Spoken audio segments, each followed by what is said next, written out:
For the first time ever, 19-year-old Adrienne Fields is excited to have an apartment all her own. You like it? Oh my God, it is. You did a great job. Thank you. Cozy. I tried. I tried. Mom's gonna love this. Oh my God. Thank you. I hope she does. Living on my own for the first time was very exciting. Me and my sister and some of my friends hung out a lot. We kind of had a strict upbringing, my sister and I. So by the time I moved out, it was like, okay, let's see what's going on in the world. Voila. Beautiful. Yes. Thank you. Ready to go? Yes. Yes, girl. I was young and, you know, just living my life, having fun with my friends and hanging out. Less than 10 miles away in Arlington, Texas, 25-year-old Christine Vu's night is going much differently. Christine Vu was a elementary school teacher. She lived by herself at the Pear Tree Apartments. The boyfriend was under the impression she was going to be there at the apartment. Christine? She didn't answer the phone. Finally, her boyfriend grows so worried, Are you here? he heads straight for the apartment.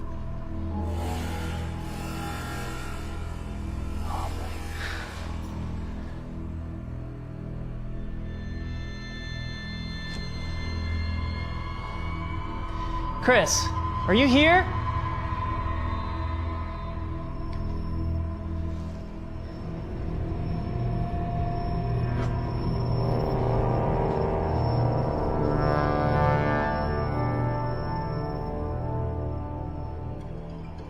Christine? Christine? You okay?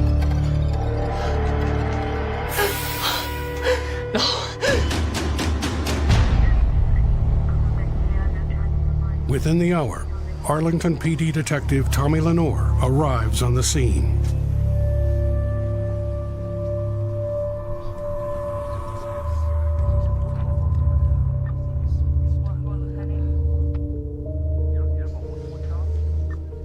Hey, Bob. Hey, What do we have? 25-year-old woman dead in the bathtub. Her boyfriend found her and called it in. There's no signs of forced entry. Someone she knew. Yeah, or followed her in. Emmy's in the bathroom.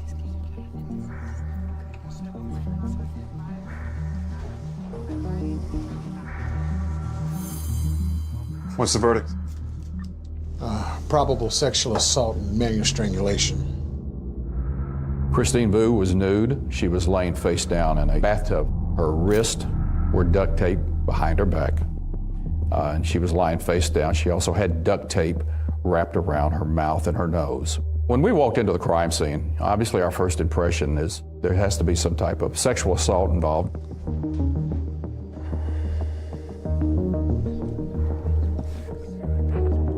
You found her, right? Yes. I need you to come down to the station and give a full statement and a sample of your hair and your DNA. Sure. Anything you need. There was no evidence of any forced entry that we saw at that point in time. And so you're automatically going to be suspicious of the person who allegedly found her. We got partial digital prints from the throw boat on the front door. And during a sexual assault exam, we recovered physical evidence that would be later analyzed and tested for DNA. With potential evidence collected at the crime scene, detectives hope to solve the case quickly. Meanwhile, back in neighboring Grand Prairie, Texas, Adrienne Fields is just returning home from a fun night out with her friends. I'm so exhausted. Gonna grab some water. Pete, Are you gonna be okay? Yes, I'm fine. All right. you sure? Yeah, I'm Bye. great. I'll call you tomorrow. Bye. hon. Love you too. Good night. Be safe. We just had a lot of fun. I had a good job. I had great friends. You know, I was like in a pretty good headspace. Systematically defrauding both his patients and the government. In other news, a local elementary school teacher was found murdered in her apartment tonight. Her body was found bound with duct tape inside her bathtub. We will, of course, keep you informed about this as we find out more. As Adrienne continues to settle into her new place, Days and then weeks pass, with Arlington investigators coming to realize Christine Vu's killer won't be as easy to find as it first seemed. The fingerprint from Christine Vu's door latch didn't get any hits or returns on the automated fingerprint identification system, or AFIS.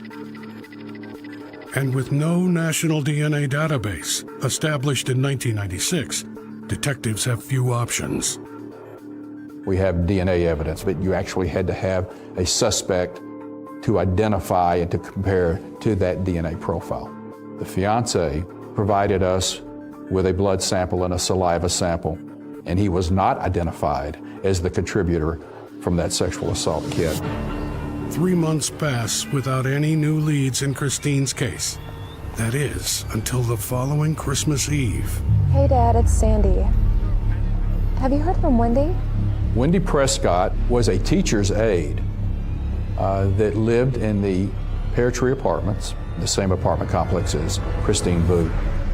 Yeah, and she was supposed to meet me, but she never showed up. They couldn't get a hold of her. All right, I'll talk to you later. Okay, bye. After repeated tries, and they became concerned.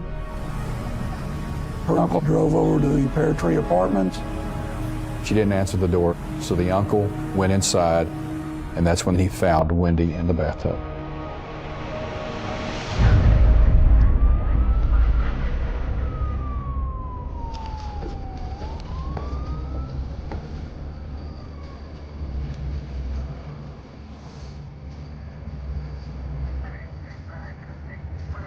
Hey, Doc. We meet again. What do we have? Young woman, bound with duct tape, face down in the bathtub. Not sure if she was drowned or strangled. Sounds familiar. Sexual assault? Probably. I'll know more after the autopsy. The minute I walked into the apartment, it was a mirror image of what we saw in Christine Vu's apartment. I mean, you could take the two crime scenes and you could put them next to one another, and they were absolutely identical. Just like the previous crime, the killer left two vital clues behind, his DNA and fingerprint. Detectives submit them right away, hoping for a definitive link. Got the report back on that fingerprint we lifted from that TV stand in Wendy's apartment. And? It matches the prints from Christine Vu's apartment, but nothing's coming up in the database. And when the DNA is also matched to the sample from the Christine Vu case, detectives fear the worst. The whole dynamics of this investigation just exploded. And it didn't explode in a good way. Now we have a potential serial killer. Word of this new threat to Arlington quickly spreads to surrounding communities, including Grand Prairie. I was working at the post office about 12 to 14 hours a day, every day, 11 days straight before you had an off day.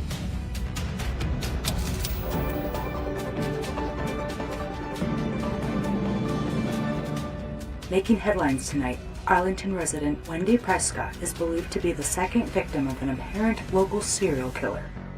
I was watching the news when I heard it, and I lived in Grand Prairie. The apartments that they were raped and murdered in was in Arlington, although it was about a 10-minute drive from my apartment. It sounds crazy, but it was just like something on the inside of me. I just knew it. I remember like this gut-wrenching feeling like, oh my God, I'm next. The serial killer has come to be known as the bathtub killer. Oh my God.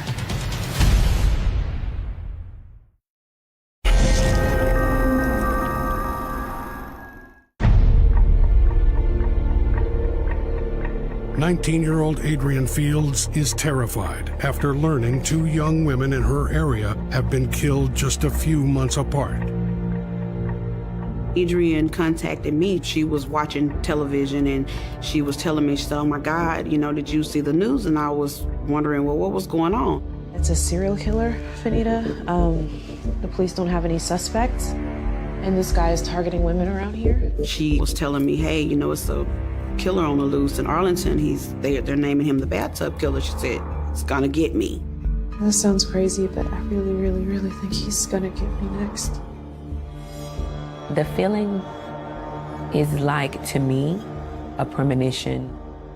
It's like when you know something is going to happen, but you can't explain it. It was just something inside of me that said, like, I just felt it overwhelmingly that I was next.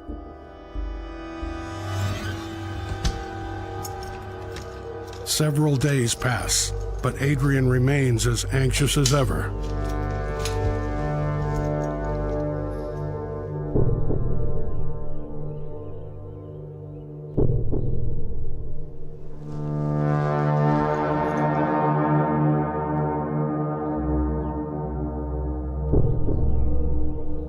I went from being at peace and having a great time and the fun of being young and being on your own to being paranoid.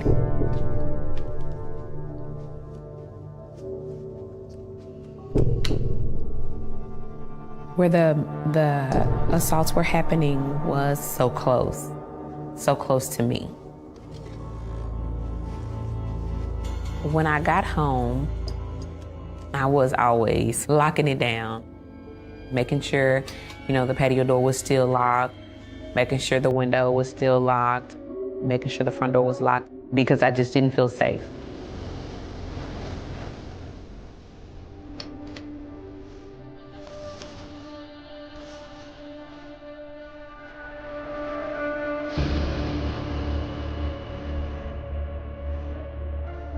I couldn't sleep at night because I had too much fear. It's just like a deep feeling on the inside that you can't even sway your own thoughts from. Like, even sometimes you're trying to convince yourself, talk to yourself and think better thoughts. You're okay. Nothing's gonna happen to you. You're good. You're tripping. But then something on the inside of you is like, no, you're right.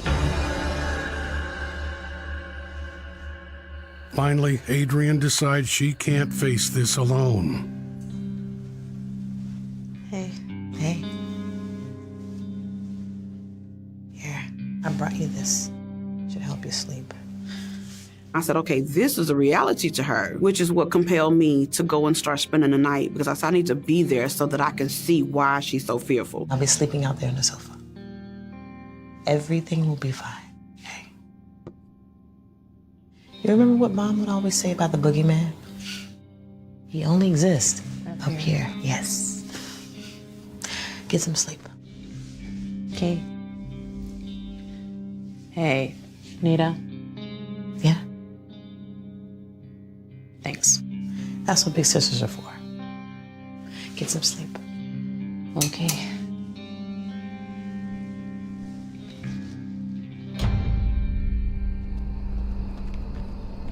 But as days continue to pass, Adrian's anxiety worsens. She soon begins to fear that someone is watching her, not only at home, but at work as well.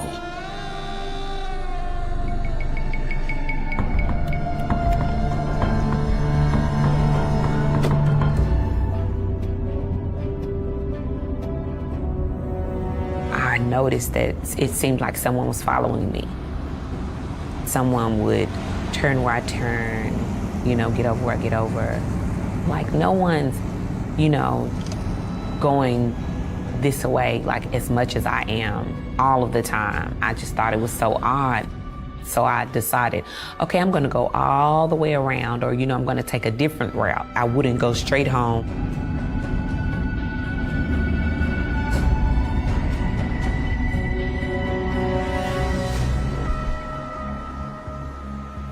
Meanwhile, Arlington police continue their investigation into the two homicides. But 6 months in, they have few leads and no suspects. We've interviewed almost everyone that lives at that complex. No one saw anything suspicious on either day. What do you expect? They're apartments. People come and go all the time. They're not walking around with name tags saying bathtub killer. You want to start with the apartment complex, and then you want to spread out. Your registered sex offenders, your known criminals in the area. I would like to say we were making headway, but we still didn't have a clue who we were looking for. Still didn't have any type of physical vision of who we were looking for. With no killer named in the bathtub murders, Adrienne can't take it anymore. She finally decides to take desperate action. So I've gotten all the plates and glasses packed up, and this is the last box. Thank you. No problem. Think I'm crazy, right? Paranoid lunatic? I didn't say that. Where the assaults were happening was about 10 minutes away from where I lived at the time, and it made it to me that much worse because it was so close to me. I just felt like I needed to move. I don't think you're crazy, Aid. Okay? I don't.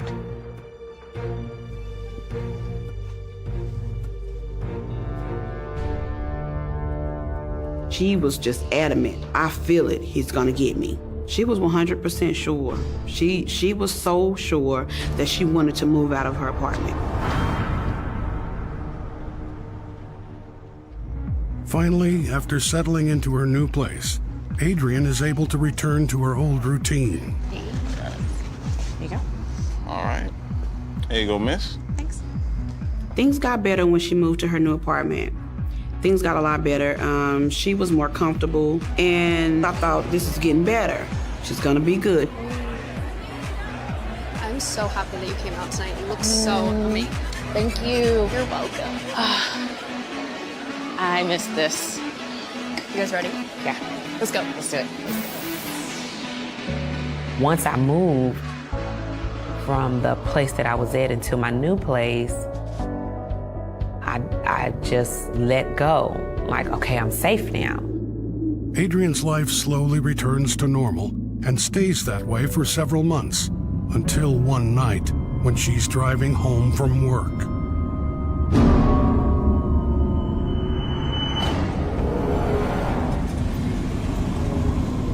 I began to feel like I was being followed again. It was such an overwhelming feeling of fear. I remember fear.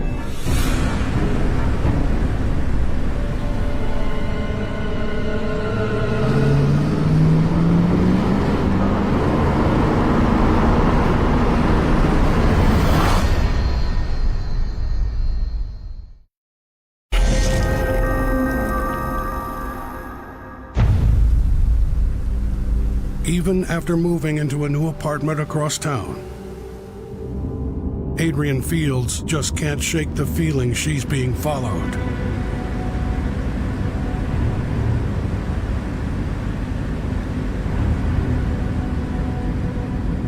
I'm looking in the rear view, I'm looking in my side mirror. I'm like, okay, I know I'm not crazy. Like, there's no way this person is coming everywhere that I'm going.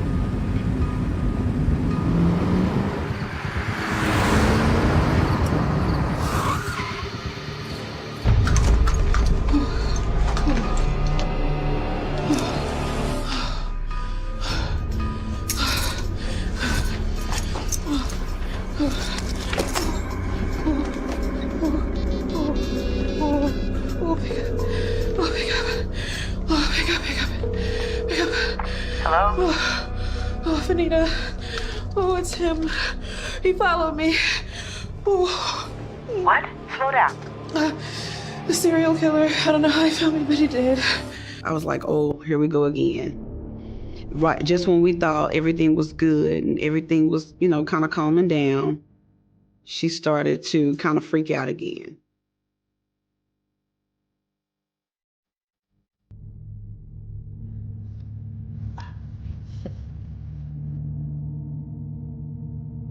Abe, your turn. I didn't go out anymore. I was a homebody because I just didn't feel safe. And I knew in my heart that I was next.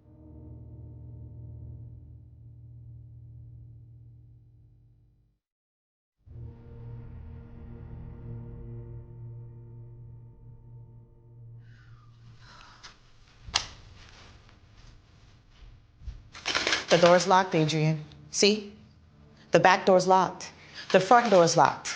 Everything is locked. I know you don't believe me, but It's not that. It's just, it's not healthy for you to obsess about this. You don't want to spend the rest of your life locked away in this apartment, do you?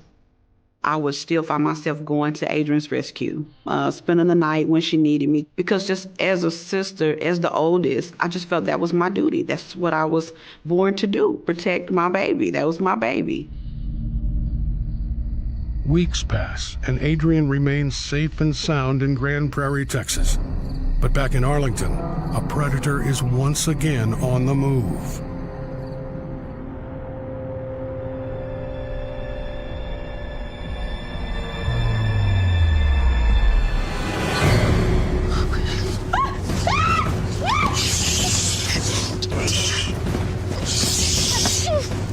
Shut up!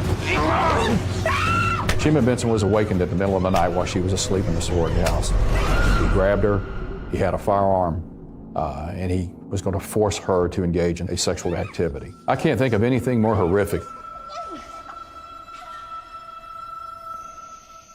But even after being raped at gunpoint, Shima faces more torture ahead. We're not done here. The suspect was going to force Shima to perform oral sex.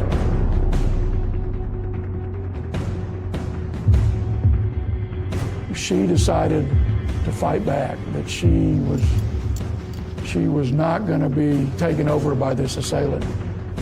She believed that this man was going to kill her. So when she was given the order to perform oral sex, she bit her assailant.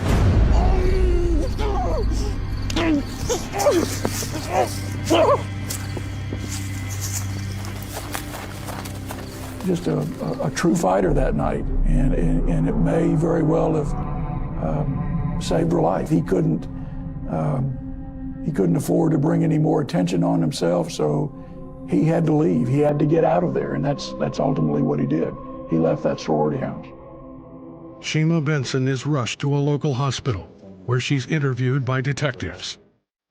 He was a little older than me. Probably mid-20s. 5'8", 5'10". Average build. Was he black, white, Hispanic? African American. Did he have any distinguishing marks? Anything unusual about his face? It was dark.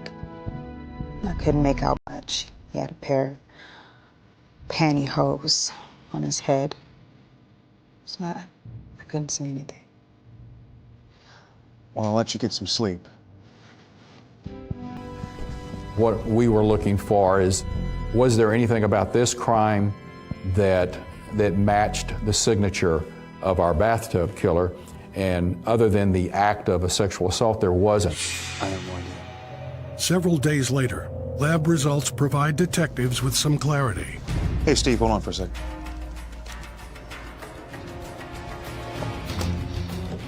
DNA tests showed the semen taken from Shima Benson matches the samples taken from the other two murder victims.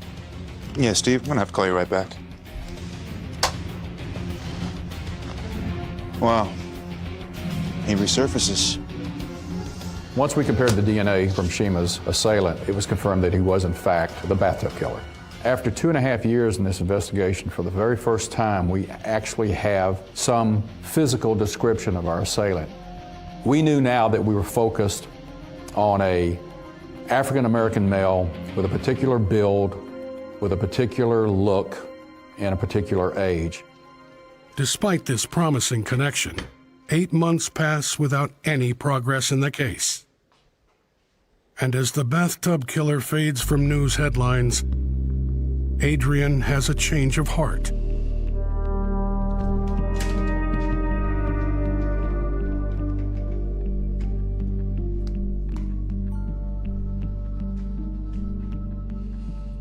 I woke up one day and I decided to write myself a letter. I've been dealing with so much fear and feeling like somebody was following me, you know, just feeling paranoid. I had been dealing with that so long that I decided that I was gonna start something new. So I wrote myself a letter and I said, today is the first day of your forever. It's the first day of the rest of your life. I wasn't gonna have my sister come over. I was going to be a big girl. That was my thought to myself. You can do this. That night, Adrian calls her sister Fanita to share the good news. Even going to bed in the dark like a big girl. I'm proud of you, Ed. I was uncomfortable with the fact that I wasn't there. But I said, no, I'm not gonna call her. I'm gonna let her do it tonight on her own.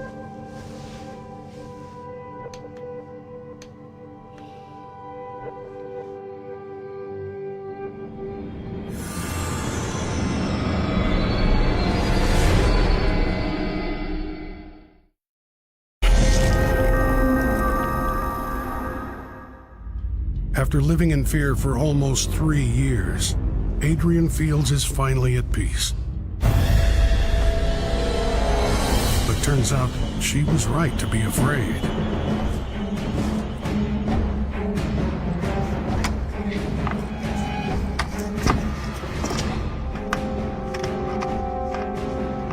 I'm lying in the bed with my back facing the doorway to my room. And I hear a swishing sound. So it's like someone walking.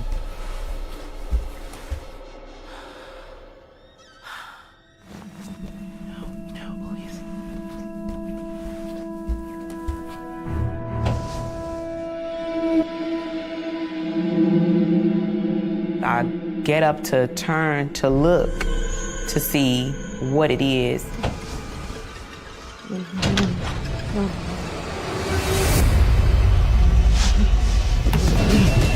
He takes off running towards me like full speed and jumps up on my bed. Please don't hurt me, please don't. Help! And he puts his hand over my mouth. Be quiet. And he says, don't scream, don't scream, don't scream, don't scream.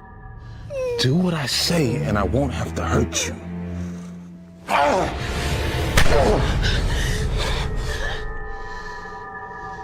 And he says, you feel that? And it was a gun. I felt it in my back. And he said, if you scream, I'm gonna have to hurt you. If you scream, I'm gonna hurt you. But if you don't scream, I'm not gonna hurt you. I was looking at the window and he asked, why are you looking at the window? And I said, because someone's coming over here. No one's coming for you. Nobody ever comes to see you at this time of night. I was frozen because, like, how do you know my name is Adrian? You know? And it just, like, put everything into motion. Like, he's been watching me. He knows my name. He knows no one ever really comes over here. Like, I knew I was in trouble. Why are you doing this? He said, the devil keeps making me do it. And I said, oh my God, you've done this before. I want you to love me. Like there's no tomorrow.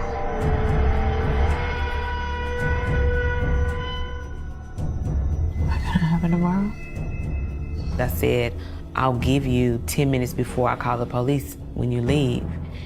And he didn't say anything. That's when he pushed me back down. Okay. That's a good girl.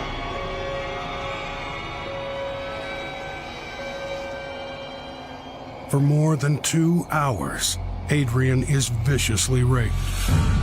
I didn't understand in my mind how he could be so calm and he's raping me and he has a gun and he knows my name and he knows no one's coming over, you know.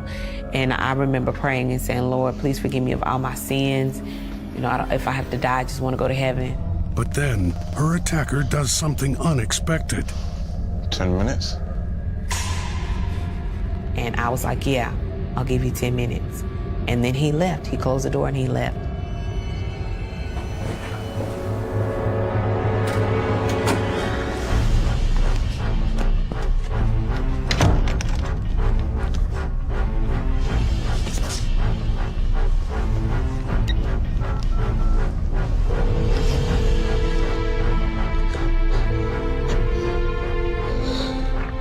What's your emergency?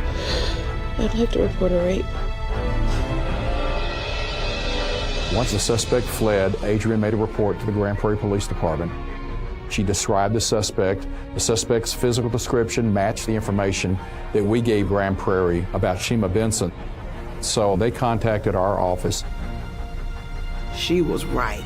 She predicted that this would happen to her, and it happened, just the way she said. And I wasn't there to protect her.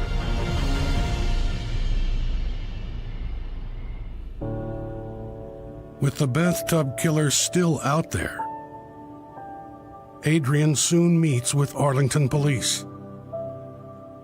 He actually called you by name? You knew everything about me. Why do you think he let you live?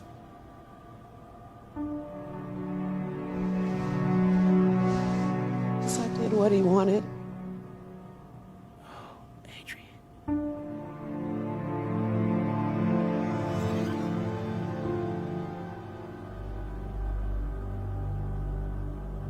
For some reason, something made her try to connect with him to keep him from hurting her. And I think that really threw him off. But with Adrian's attack happening in a different city from the three others, detectives don't know yet that it's the work of the same man. The first thing we obviously wanted to do was take the sexual assault kit from Adrian Fields and compare it to the bathtub killer. Lenore? Yeah? Huh. Yeah, thanks. DNA's a match. It's him. We got a positive match. So now we have the bathtub killer connected to the murder of Christine Vu, Wendy Prescott, and to the sexual assault of Shima Benson and Adrian Fields. We got to find this person before they hit again. Until her attacker is found, Adrian refuses to go home. But even at her parents' place, Adrian is haunted by the attack. My thoughts were, he's still out there, and he might get me again. I didn't talk, I didn't eat. People were really calling me crazy then. It's just me. You okay? We couldn't walk up behind her. We couldn't, come to the room and startle her. The only time she was comfortable was when I was there. So this is the rest of your stuff. I found this on your bedside table. You sure you're okay? It's gonna be okay. At that point, I was just hovering over her because she told me, and I listened, but I didn't listen. I believed, but I didn't believe it. And so now at this point, I'm like, now I have to do everything in my power to reverse what happened. And I know it was no turning back. For months, Adrian stays hidden away at her parents' house until one night when she's convinced to venture out again. It took us some time to get through that. Things kind of got better for her, she had begun talking again and everyone was just saying, let's go out. Her friends were kind of egging it on, When we got there, I was kind of amped about going, but still feeling real scared, Hey, you listening to anything I'm saying? Sorry. No, you're good. Let's go dance. I don't know, it's too soon. What? It's not too soon. Let's go dance. Come on. Come on. Come on. Girl.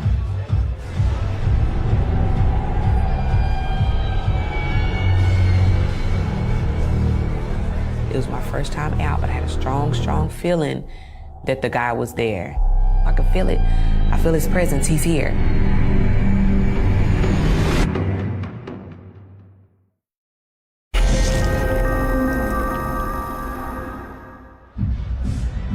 On her first night out since being attacked, Adrian Fields is suddenly afraid.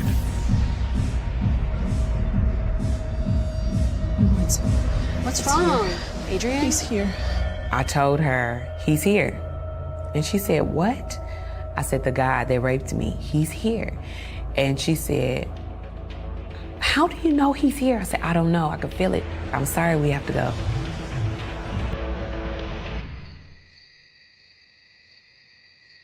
Adrian returns to a life of solitude, living with her parents.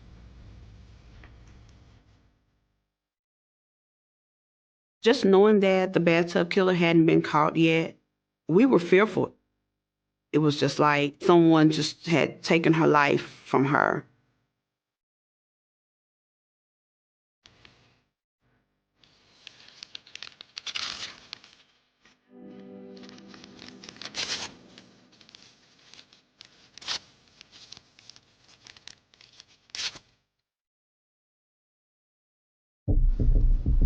Then, more than 10 months after Adrian's brutal rape, Arlington police finally get a break. Hey, you're going to want to see this. The Arlington Police Department had been routinely submitting the latent fingerprint from Christine Vu's apartment and the dust print from Wendy Prescott's apartment. They decided to resubmit both fingerprints to the FBI, and this time, instead of bad news, the FBI matched the fingerprints from the crime scenes, from the Christine Vu and Wendy Prescott crime scenes. A guy was arrested in DeSoto for a burglary and his fingerprints were put in the AFIS. Carl resubmitted our prints from the bathtub killer attacks to the FBI, and the database made a match. That print came back to an individual identified as Dale Devon Chanette. Interesting enough, he had no criminal history until he was arrested in DeSoto.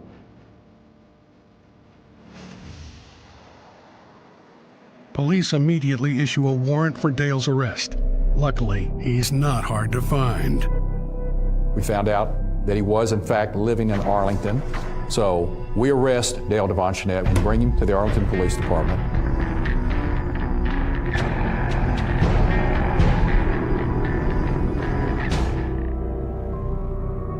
You have anything to say?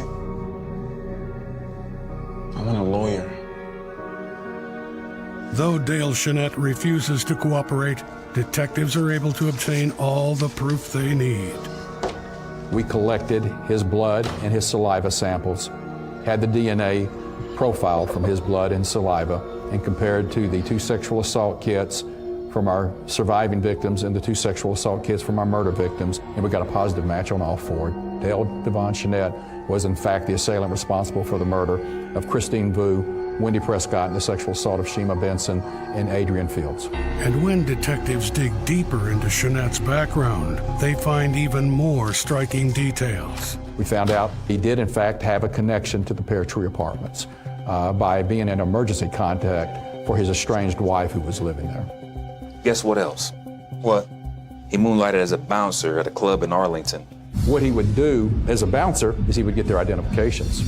And he would look at their identifications when they would come into the club, and he would memorize and then write down who they were and where they lived. At least 2 of the victims had been there before. In fact, Dale worked at the same club where Adrian went with her friends. The last club that I went to before I got raped, he worked there. And then he was there the night that I went back, and I felt like he was there. His presence was there, he was there, he still worked there.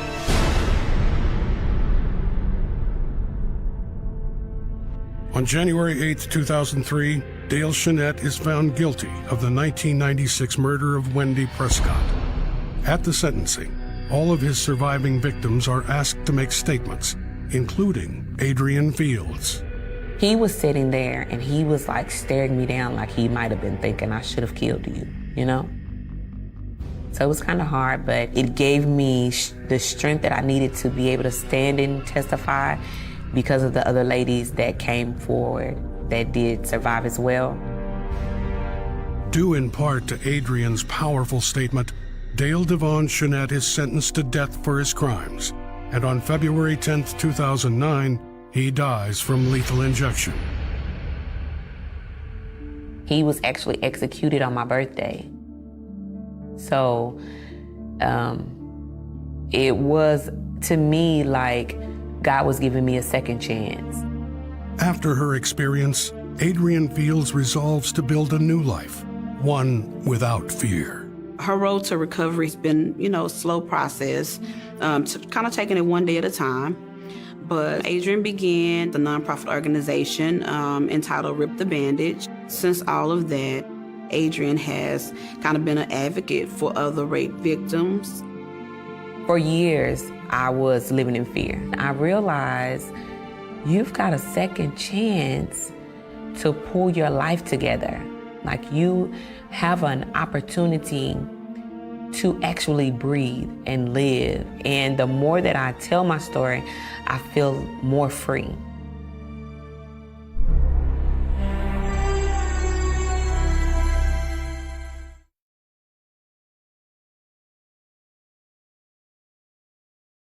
Nearly 40 years later, 2 murders were unexpectedly linked to the same man.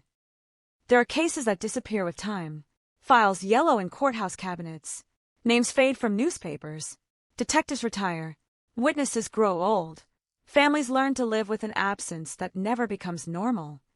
And then, sometimes, decades later, a single piece of evidence reaches across the years and connects 2 lives that were never supposed to meet again. This is the story of Margaret Eby and Nancy Ludwig, 2 Michigan women murdered years apart, in crimes that initially appeared unrelated, until investigators discovered that the same man had been hiding behind both cases. The investigation eventually identified Jeffrey Wayne Gorton as the person responsible, but for years, the connection was invisible. The title of this story speaks of nearly 40 years because the shadow of the first murder stretched across generations, long after the crime itself had vanished from the headlines. The cases were ultimately solved, not left permanently unresolved, but for a critical stretch of time they existed as cold cases, separated by years, geography, and the assumption that 2 horrifying murders could not possibly belong to the same offender. The truth was much darker. The first victim was Margaret Eby. She was 55 years old. She was a music professor and provost at the University of Michigan-Flint. To the people who knew her, she was not a headline. She was a professor, a colleague, a mother, a woman whose life had structure, responsibilities, routines, and people who expected to see her again. Then, in November 1986, that ordinary expectation ended. Eby was found dead in her home. Her throat had been cut. She had also been sexually assaulted. There was no simple explanation waiting for investigators. No obvious killer standing outside the door. No convenient confession. No immediate suspect whose name could be written at the top of the case file. Instead, detectives were left with a crime scene and a question that would survive for years. Who had done this? The violence of the crime made the case unforgettable to those who worked it, but an unforgettable crime is not necessarily a solvable one. Evidence can exist without immediately identifying the person who left it. A fingerprint can sit unnoticed for years. Biological material can remain preserved while technology catches up with it. A clue can be collected in one decade and understood only in another.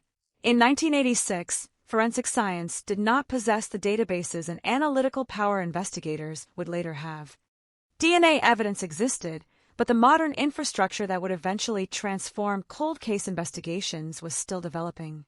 So the investigation moved forward as investigations do when the answer refuses to appear. Detectives questioned people. They examined evidence. They pursued possibilities. And then the trail went cold. The murder became one of those cases that families never truly close. There may be no dramatic ending, no courtroom, no handcuffs, just an empty chair and a file that refuses to provide the final sentence. Years passed, and somewhere beyond the immediate circle of Eby's family, another life continued. Jeffrey Gorton was born in 1962. By the time investigators eventually focused on him, he was a husband and father living quietly in Michigan. He had served in the Navy. From the outside, there was little about his later life that announced the violence hidden in his past. That contrast would become one of the most disturbing elements of the investigation. The man authorities eventually connected to the murders had not spent his entire life looking like a monster. He had lived among ordinary people. He had maintained an ordinary existence. He had allowed time to work in his favor. And time did work in his favor. For nearly 5 years after E.B.'s murder, there was no public connection between her death and another Michigan homicide. Then, on February 17, 1991, a Northwest Airlines flight attendant named Nancy Ludwig checked into the Hilton Airport in Romulus, near Detroit. Ludwig was 41 years old.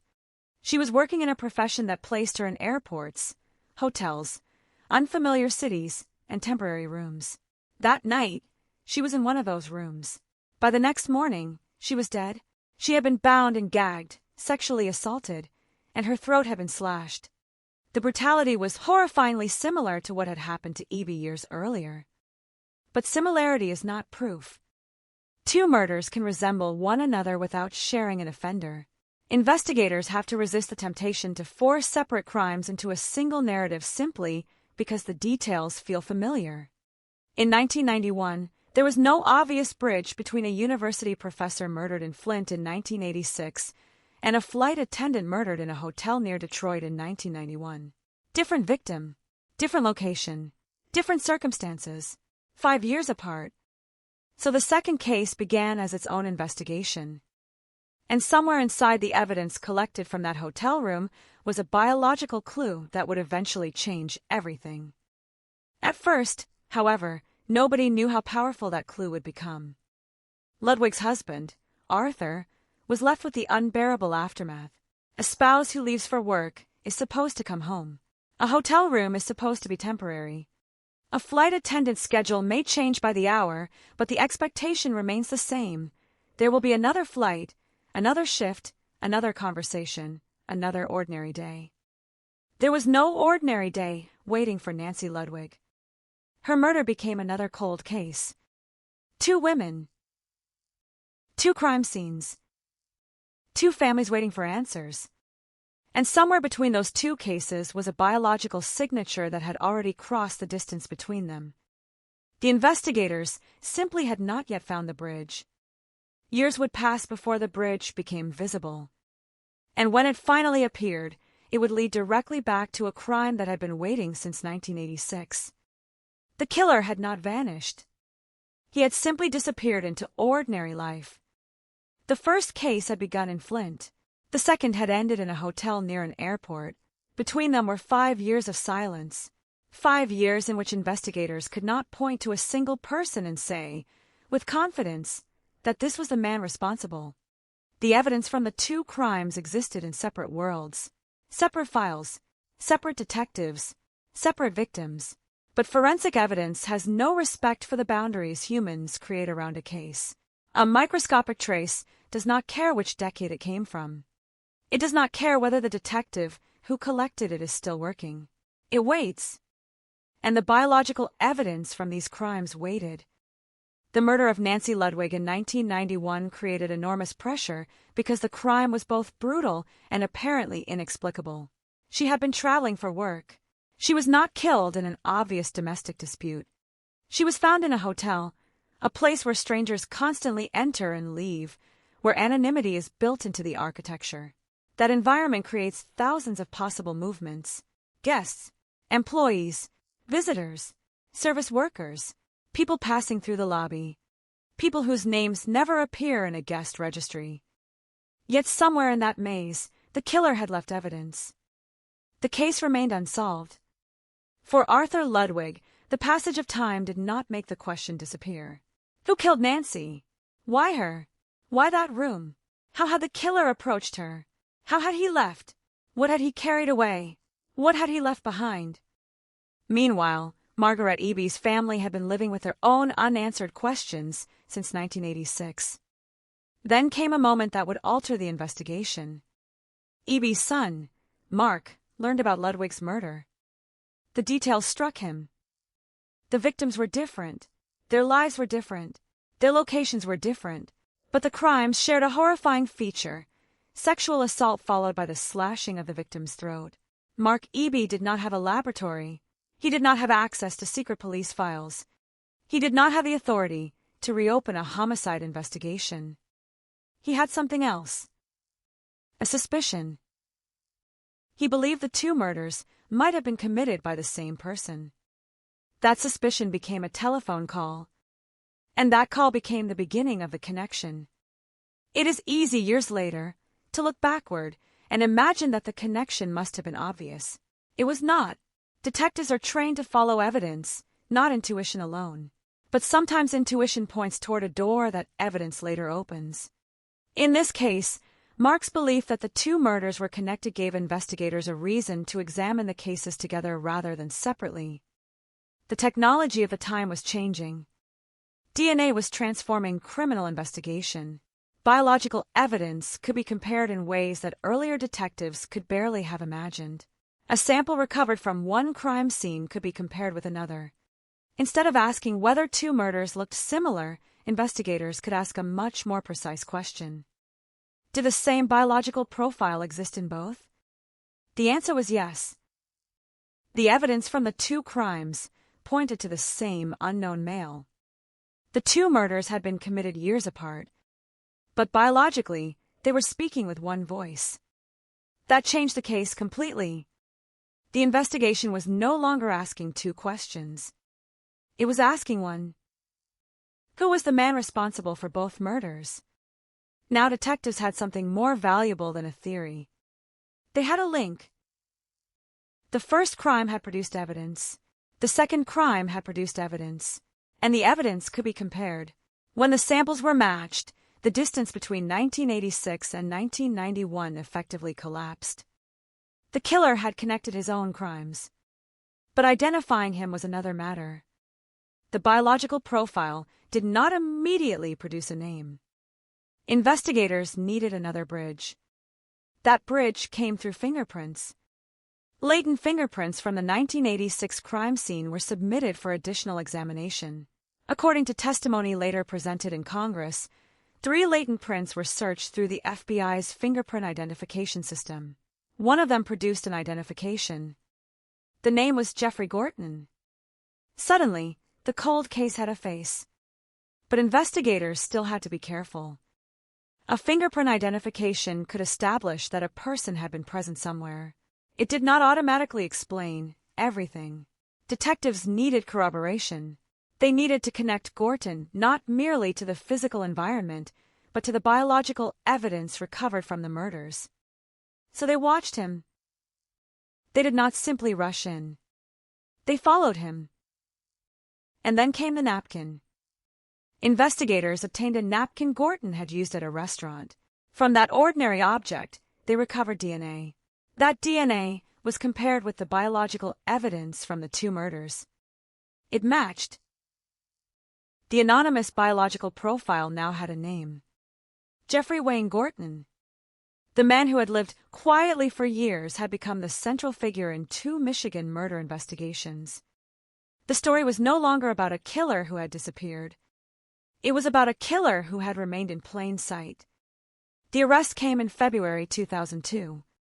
Gorton was charged in connection with Eby's death and faced additional charges relating to the sexual assault and murder.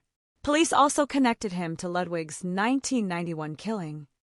For the families, the arrest was not a celebration. It was an answer. And sometimes an answer is almost as painful as the question. Because solving a murder does not restore the person who was murdered. It does not return Nancy to Arthur. It does not return Margaret to her family. It does not erase the years spent wondering. It simply places a name where there had once been a blank space. And in this case, that name had been hiding behind an ordinary life for years. The most haunting aspect of a cold case is not always the violence. Sometimes it is the silence afterward. Imagine the passage of time from the perspective of a family. 1 year becomes 5. 5 becomes 10. Holidays arrive. Birthdays pass. Photographs remain unchanged while everyone in them grows older. A victim remains frozen at the age she was when she died, while the people who loved her continue aging around that absence. For Margaret Eby's family, the years after 1986 must have carried that strange duality. The world continued. University buildings remained standing. Students became graduates. Colleagues changed jobs. New professors arrived. Old conversations became memories, but the murder remained. Then Nancy Ludwig was killed in 1991. Her family entered the same darkness. At first, neither family knew that they were living inside the same story. That is what made the eventual connection so extraordinary. Two families were separately asking the same question. Who did this? The answer was one man.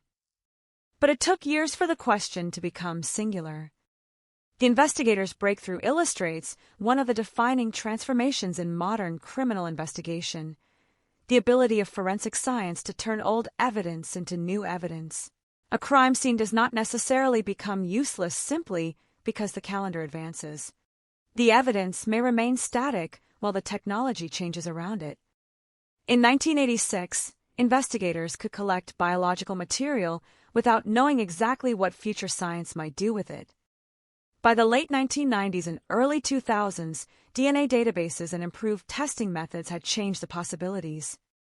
A sample that once meant little could suddenly become an identifier. A fingerprint that once sat on a file could be searched through a massive database. A discarded napkin could become the bridge between a suspect and two murders. That is precisely what happened here. The investigation also demonstrated something less comfortable. Cold cases do not always remain cold because investigators stop caring. Sometimes they remain cold because the necessary technology does not yet exist. Sometimes the evidence is there, but the comparison cannot be made. Sometimes the person who knows what happened is still alive and living an ordinary life. And sometimes the missing piece is not hidden at all. It is simply waiting for someone to recognize what it means. When investigators finally focused on Gorton, the picture became increasingly difficult to dismiss. The same biological evidence linked him to the two crime scenes. The fingerprint evidence provided an additional connection.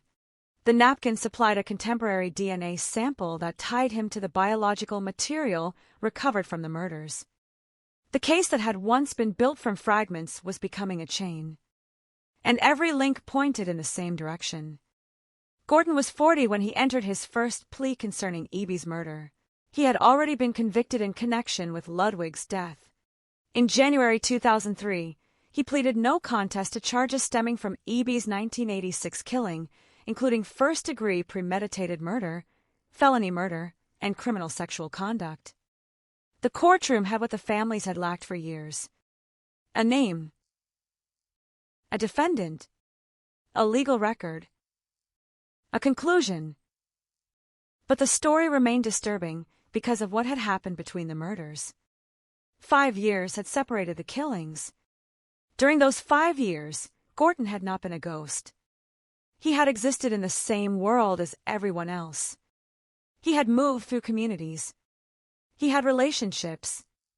He had a family. He had work and routines. That is one of the most unsettling realities of violent crime. The public often imagines dangerous offenders as people who look dangerous, but many do not. They can be quiet, polite, ordinary. They can occupy familiar places without attracting attention. The face of a killer may be the face of a stranger, or it may be the face of someone nobody thought to fear. The investigators who finally connected these murders were not simply solving two cases. They were reconstructing a hidden timeline. 1986. Margaret Eby. A crime scene. Biological evidence. A fingerprint. Then 1991. Nancy Ludwig. A hotel room. More biological evidence. Another crime scene. Years of silence. Then the forensic link. The fingerprint identification. The surveillance. The napkin. The DNA match. The arrest. The courtroom. And finally, the realization that the two women had been victims of the same man. That realization transformed how the earlier case was understood. Before the connection, Eby's murder was an isolated tragedy. After the connection, it became part of a pattern. Before the connection, Ludwig's murder was an isolated hotel homicide. After the connection, investigators knew that the offender had struck before. The murders were no longer separate mysteries. They were chapters of one criminal history. And that history had been sitting quietly for years. There is another reason this case continues to resonate. It demonstrates how a family member's persistence can become part of a major forensic breakthrough. Mark Eby did not solve the case by himself. The investigation depended on police work, forensic analysis, databases, fingerprint technology, surveillance, and DNA testing. But his decision to recognize a possible connection mattered. Without that connection being raised, the two cases might have remained separated in investigators' minds. It is a reminder that cold cases can be reopened not because someone suddenly discovers a dramatic new clue, but because someone asks an old question in a new way. What if these cases are connected? What if the similarities are not coincidence? What if the evidence from one crime can explain another? That question can be enough to reopen an entire history. In the years before Gorton's arrest, DNA technology was becoming increasingly central to criminal investigation. Investigators were learning that biological evidence could function almost like a signature. It could exclude innocent people. It could identify suspects. It could connect crimes separated by time and distance. The Gorton investigation became an example of that principle. The same offender left biological evidence in two separate crimes. The samples were matched. Then the offender was identified. The forensic chain became stronger when investigators obtained a new DNA sample from Gorton himself. The napkin was mundane. That is what makes it so powerful. There was no dramatic confession written on it. No hidden message. No fingerprint deliberately left behind. Just an ordinary object used by an ordinary-looking man. Yet inside that discarded piece of paper was the biological evidence investigators needed. A cold case that had survived for more than a decade suddenly had a direct line to a living suspect. That is how old cases sometimes end. Not with a detective bursting through a door. Not with a mysterious stranger confessing. But with something so ordinary that nobody would have noticed it if they did not know what they were looking for. A napkin. A fingerprint. A biological sample. A database. A comparison. And then a name. The arrest in 2002 closed one chapter, but it also opened another. What else had Gorton done? Were there other victims? Had there been other assaults that had never been reported? Were there other crimes that had never been connected? Those questions are common when investigators uncover a repeat offender. Once a pattern is discovered, the mind immediately looks backward and forward. The known crimes become anchors around an unknown ocean of possibilities. But investigators can only charge what they can prove. The known evidence connected Gorton to Eby and Ludwig. Those two cases became the foundation of the prosecution. The legal system eventually produced convictions and pleas.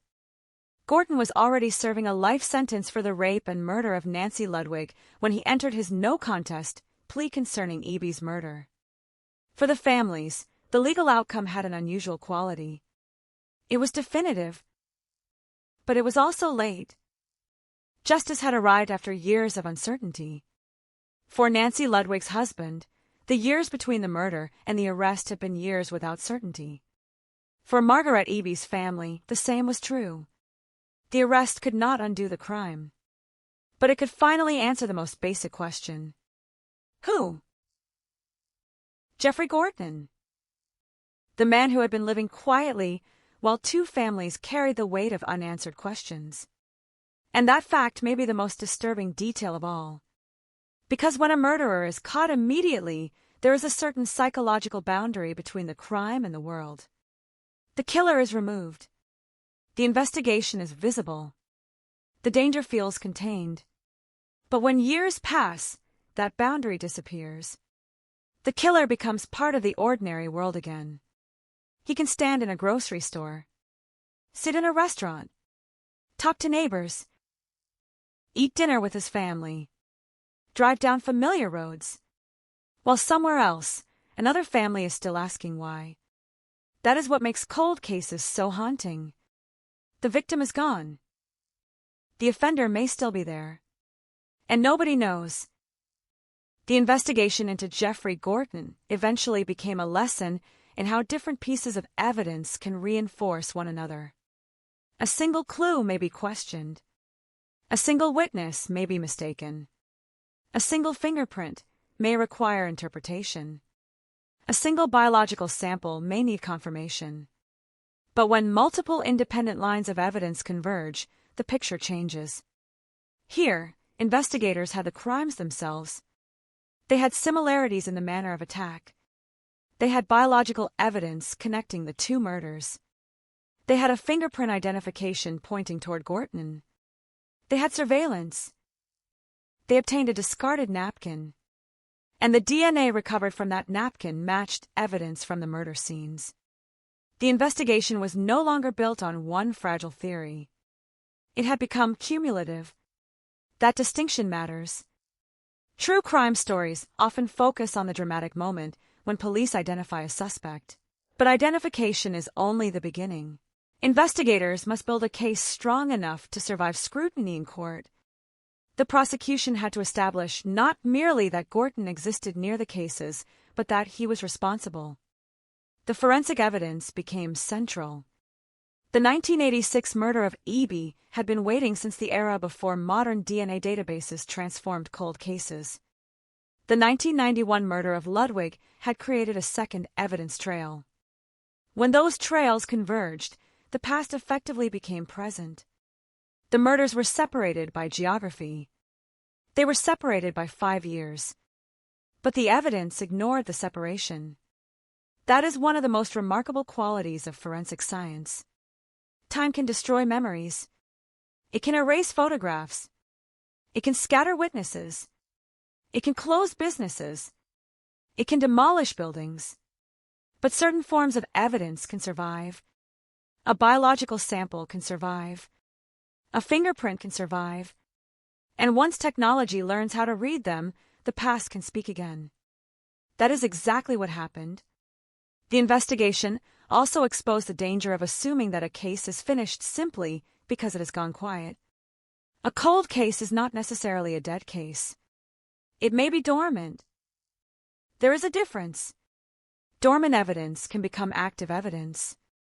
A fingerprint collected in 1986 may become searchable years later. A DNA sample may acquire meaning when databases expand. A connection between two crimes may become visible when someone recognizes a pattern. And a suspect who once seemed invisible may suddenly become identifiable. Gorton had apparently benefited from the limitations of his era. He could not benefit forever. Technology changed. Databases expanded. Investigators revisited evidence. And the crimes began speaking to each other. The first murder had not forgotten the second. The second murder had not forgotten the first. The evidence remembered. And eventually, so did the investigators. There is something almost cinematic about that sequence. A crime in Flint. A crime near Detroit. Years of silence. A son reading about another murder. A suspicion. A phone call. DNA. A fingerprint. A database. A man being watched. A napkin discarded after a meal. A laboratory comparison. A match. An arrest. The mystery collapses. The invisible offender becomes visible. But the emotional reality is much less cinematic. There is no perfect ending. There is no moment when a family suddenly feels whole again. There is only the knowledge that the person responsible has finally been identified. For some families, that may be the closest thing to closure available. For others, it may reopen wounds that had been buried simply because there was no choice but to continue living. A murder does not stop when the police leave the scene. It continues in photographs, in anniversaries, in unanswered questions, in the way a family remembers a voice, in the empty place at a table, and in the strange knowledge that someone walked free while the victim could not. The arrest changed that equation. But it did so more than 15 years after Margaret Eby was killed, and more than a decade after Nancy Ludwig was killed. The passage of time had not erased the evidence. It had only delayed the moment when the evidence could be understood. By 2002, Jeffrey Gorton was no longer an anonymous figure in a cold case file. He was a suspect under arrest. The investigation that had once seemed incapable of producing an answer had suddenly moved with extraordinary speed. The case against him involved the 1986 killing of Margaret Eby. Authorities also connected him to the 1991 murder of Nancy Ludwig. The contrast between the two moments is striking. In 1986, investigators stood inside a murder scene with no name. In 1991, another team stood inside another murder scene with no name. In 2002, the two investigations converged on the same name. That is the strange geometry of a cold case. The answer can exist before anyone knows the question. The killer can be alive before investigators know whom they are looking for. The evidence can already contain the identity, but the technology may not yet be capable of revealing it. That is why cold case investigation is so often about patience. Evidence does not always become more powerful with age. Sometimes it becomes more fragile. But sometimes the opposite happens. The science catches up. The databases grow. The old files are reopened. And the smallest surviving trace becomes enough. The case also reminds us that patterns are powerful. One murder may be dismissed as isolated. Two murders with similar signatures can suggest something else. The investigators had to recognize a possibility without assuming it was automatically true. The DNA comparison provided the critical confirmation. The same male biological profile appeared in evidence from both crimes. At that point, the investigation gained a direction.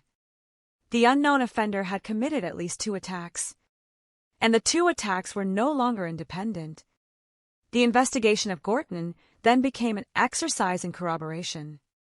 Fingerprint evidence pointed toward him.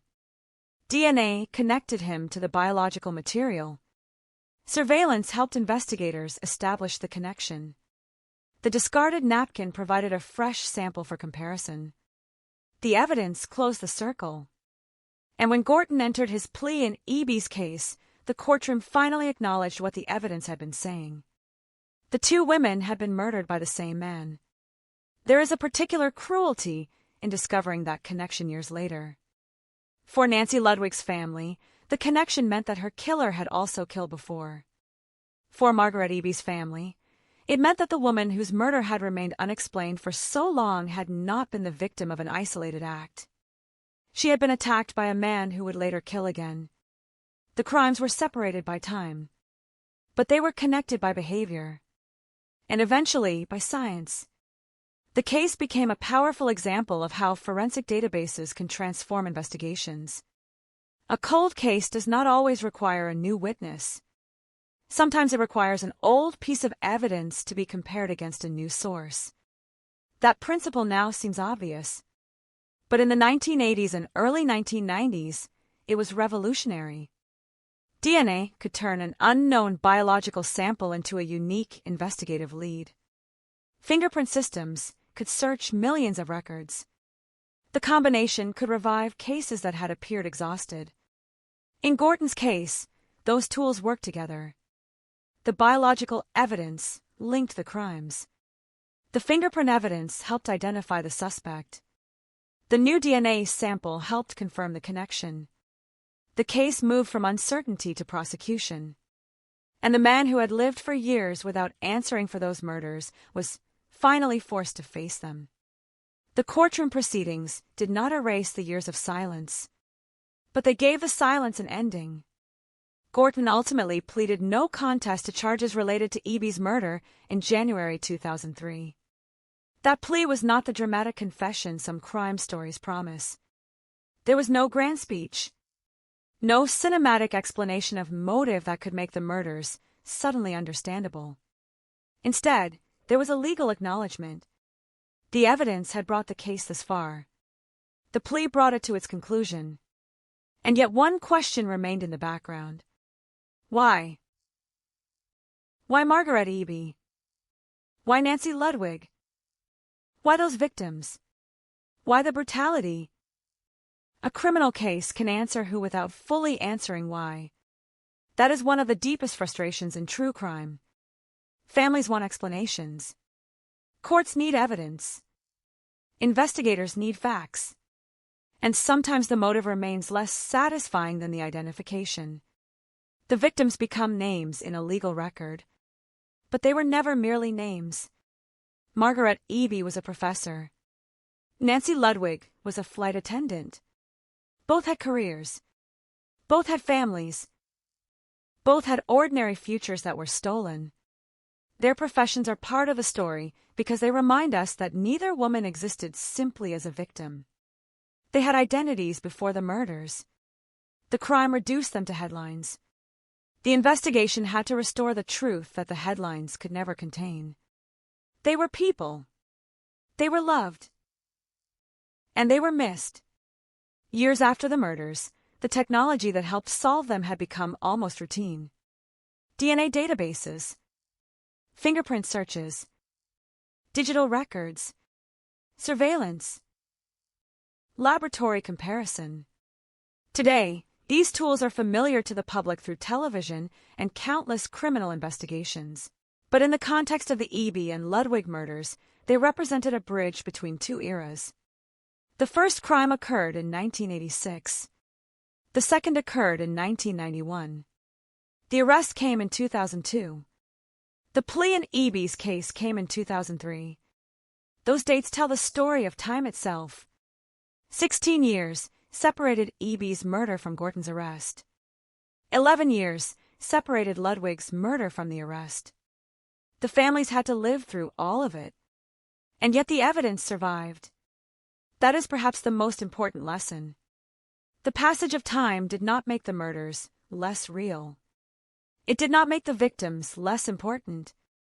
It did not make the evidence meaningless. It simply made the investigation harder. Cold cases demand an unusual kind of persistence because the investigators are not merely fighting a criminal. They're fighting time.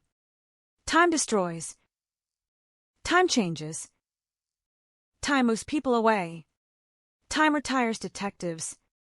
Time scatters records. Time makes witnesses forget. But time can also create opportunities.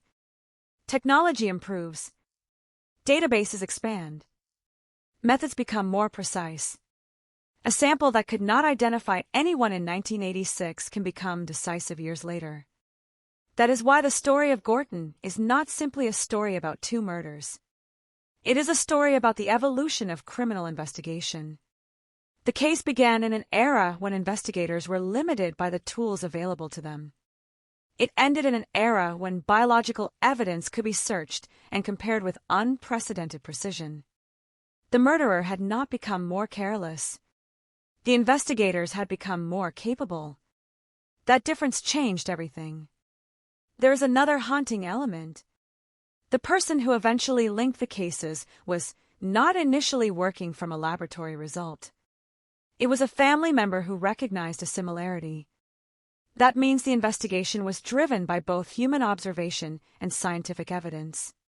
One without the other might not have been enough. The family saw the pattern. Forensics proved the connection. Police identified the suspect. Science confirmed the identity.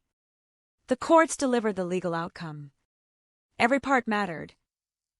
And when the pieces were finally assembled, the years of separation between the crimes became almost irrelevant. They were no longer two mysteries. They were one story, one offender, two victims, two crime scenes, two families, one biological signature, one name. Jeffrey Wayne Gorton. The man who had once existed outside the story became its center. But even then, the case did not become simple. Knowing who committed a murder does not mean understanding everything that happened. There are still details that families may never know. There are still moments that cannot be reconstructed perfectly. There are still questions that no forensic test can answer. What did the victims experience in their final moments? What was the offender thinking? How did he decide to attack? Why did he stop? Why did he wait years before striking again?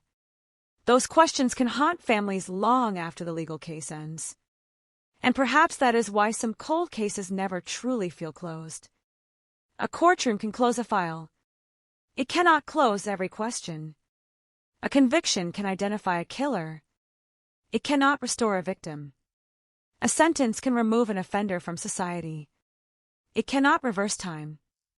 The families are left with something different. Certainty.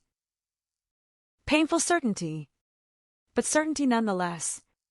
For years, the unknown had been the enemy. Then the unknown became a name. There is a moment in every cold case when the past suddenly becomes present. For the Eby and Ludwig murders, that moment came when investigators realized the biological evidence from the two crime scenes belonged to the same man. Everything changed after that. The first murder was no longer isolated. The second murder was no longer isolated. The unknown offender had left the same biological signature behind. The cases had found each other. And once they did, the investigation accelerated. Fingerprint evidence provided an identification. Investigators followed Gorton. They obtained a napkin he had used. The DNA from that napkin matched the evidence from both murders. The circle was complete. It is difficult to overstate the significance of that moment. For years, the killer had been protected by anonymity. Now anonymity was gone. For years, investigators had been asking whether the killer could ever be identified. Now they knew. For years, two families had wondered whether the person responsible would ever face justice. Now the machinery of the justice system was moving, and the man at its center was not a mysterious stranger who had vanished into the wilderness. He was living in Michigan. He had a wife. He had children. He had built a life. The normality of that life made the revelation even more disturbing. A murderer can exist inside ordinary society without announcing himself. That is why forensic evidence matters. It does not care how a person appears. It does not care whether neighbors describe him as quiet. It does not care whether he has a family. It does not care whether years have passed. Evidence is indifferent. And in this case, the evidence spoke. The prosecution eventually secured a life sentence for Gorton's role in Ludwig's murder, and he later entered a no-contest plea in the Eby case. The legal record was established. The two murders were connected. The cold cases were no longer cold, but the story remains powerful because of the years when they were. Those years matter. They are the years when Nancy Ludwig's family did not know. The years when Margaret Eby's family did not know. The years when investigators had evidence but not an identity. The years when the killer could walk through the world without the public knowing his name. That is the hidden dimension of many cold cases. The public sees the arrest. The family lives through everything before it. And sometimes that period lasts longer than anyone could have imagined. The Eby case waited from 1986 until 2002 for the arrest. The Ludwig case waited from 1991 until 2002. The connection between them came only after years of separation. That is why the phrase cold case can be misleading. Cold does not mean forgotten. Cold does not mean abandoned. Cold means unresolved. And unresolved does not mean unsolvable. Sometimes the answer is already there. Sometimes the evidence is already preserved. Sometimes the killer is already known to someone, somewhere, but nobody has yet made the connection. In this case, that connection came through the convergence of human suspicion and forensic science. A son noticed a similarity. Investigators examined the evidence. DNA connected the crimes. Fingerprints pointed toward a suspect. Surveillance helped confirm the investigation. A discarded napkin supplied a fresh DNA sample. The laboratory confirmed the match, and the case moved toward court. It is a sequence that sounds almost inevitable when told backward. But it was not inevitable. At every stage, the investigation could have stalled. The biological evidence might have remained unmatched. The fingerprint might not have produced an identification. The suspect might not have been observed. The napkin might never have been obtained. The laboratory comparison might not have been possible. Cold cases are full of possibilities that never become answers. This one did. And that is why the story remains so important. It shows what can happen when an old case is not treated as a dead case. The final chapter of the investigation did not come with the discovery of a hidden confession. It came with a legal proceeding. In January 2003, Jeffrey Gorton pleaded no contest to charges arising from the 1986 murder of Margaret Eby. He had already been sentenced to life for the murder of Nancy Ludwig. For investigators, the case was no longer a question. For the families, however, the emotional journey was more complicated. A conviction can create certainty, but certainty can hurt. Before the arrest, there was always a possibility that the killer might someday be found. After the arrest, that possibility became reality. The person responsible was no longer an unknown shadow. He had a name, a photograph, a criminal record, a sentence, a place in the legal system. But the victims were still gone. That is the paradox of justice in murder cases. The system can punish the person responsible. It cannot repair the damage. Margaret Eby remained dead. Nancy Ludwig remained dead. Their families remained changed forever. And the years they lost could not be returned. The case, therefore, ends in a strange place. It is solved. But it does not feel clean. It is closed legally, but not emotionally. The evidence answered who. It could not answer every why. And the years of silence became part of the story. Perhaps that is why the case still sounds like a mystery, even after the identity of the killer is known. 4 years, nobody knew that two separate crimes belonged together. 4 years, one man carried the secret. 4 years, two families carried uncertainty. Then one connection changed everything. It is a reminder that murder investigations are not only about finding criminals. They are about reconstructing the lives that criminals try to erase. The first task is identification. The second is understanding. And the third is remembering. Margaret Eby should not be remembered only as a woman murdered in Flint. She was a professor. She was a provost. She was a person with a life that existed before the crime. Nancy Ludwig should not be remembered only as a woman found dead in a Michigan hotel. She was a flight attendant. She was a wife. She was a person whose life existed outside the crime scene. The killer created the circumstances that turned their lives into criminal cases. But the victims were never merely criminal cases. That distinction matters, because sensational headlines often focus on the offender. The killer. The suspect. The monster. But the reason the investigation mattered was the women who never came home. The evidence mattered because their families were still waiting. The DNA mattered because the truth mattered. The fingerprints mattered because the truth mattered. The old files mattered because their lives mattered. And that is where the story becomes larger than Jeffrey Gorton. It becomes a story about the persistence of memory. A case can sit untouched for years. But the people who love the victim may never stop asking. What happened? Who did it? Will anyone ever know? Sometimes the answer comes late. Sometimes impossibly late. But when it comes, it can travel backward through time. It can reach into an old crime scene. It can connect two victims who never knew each other.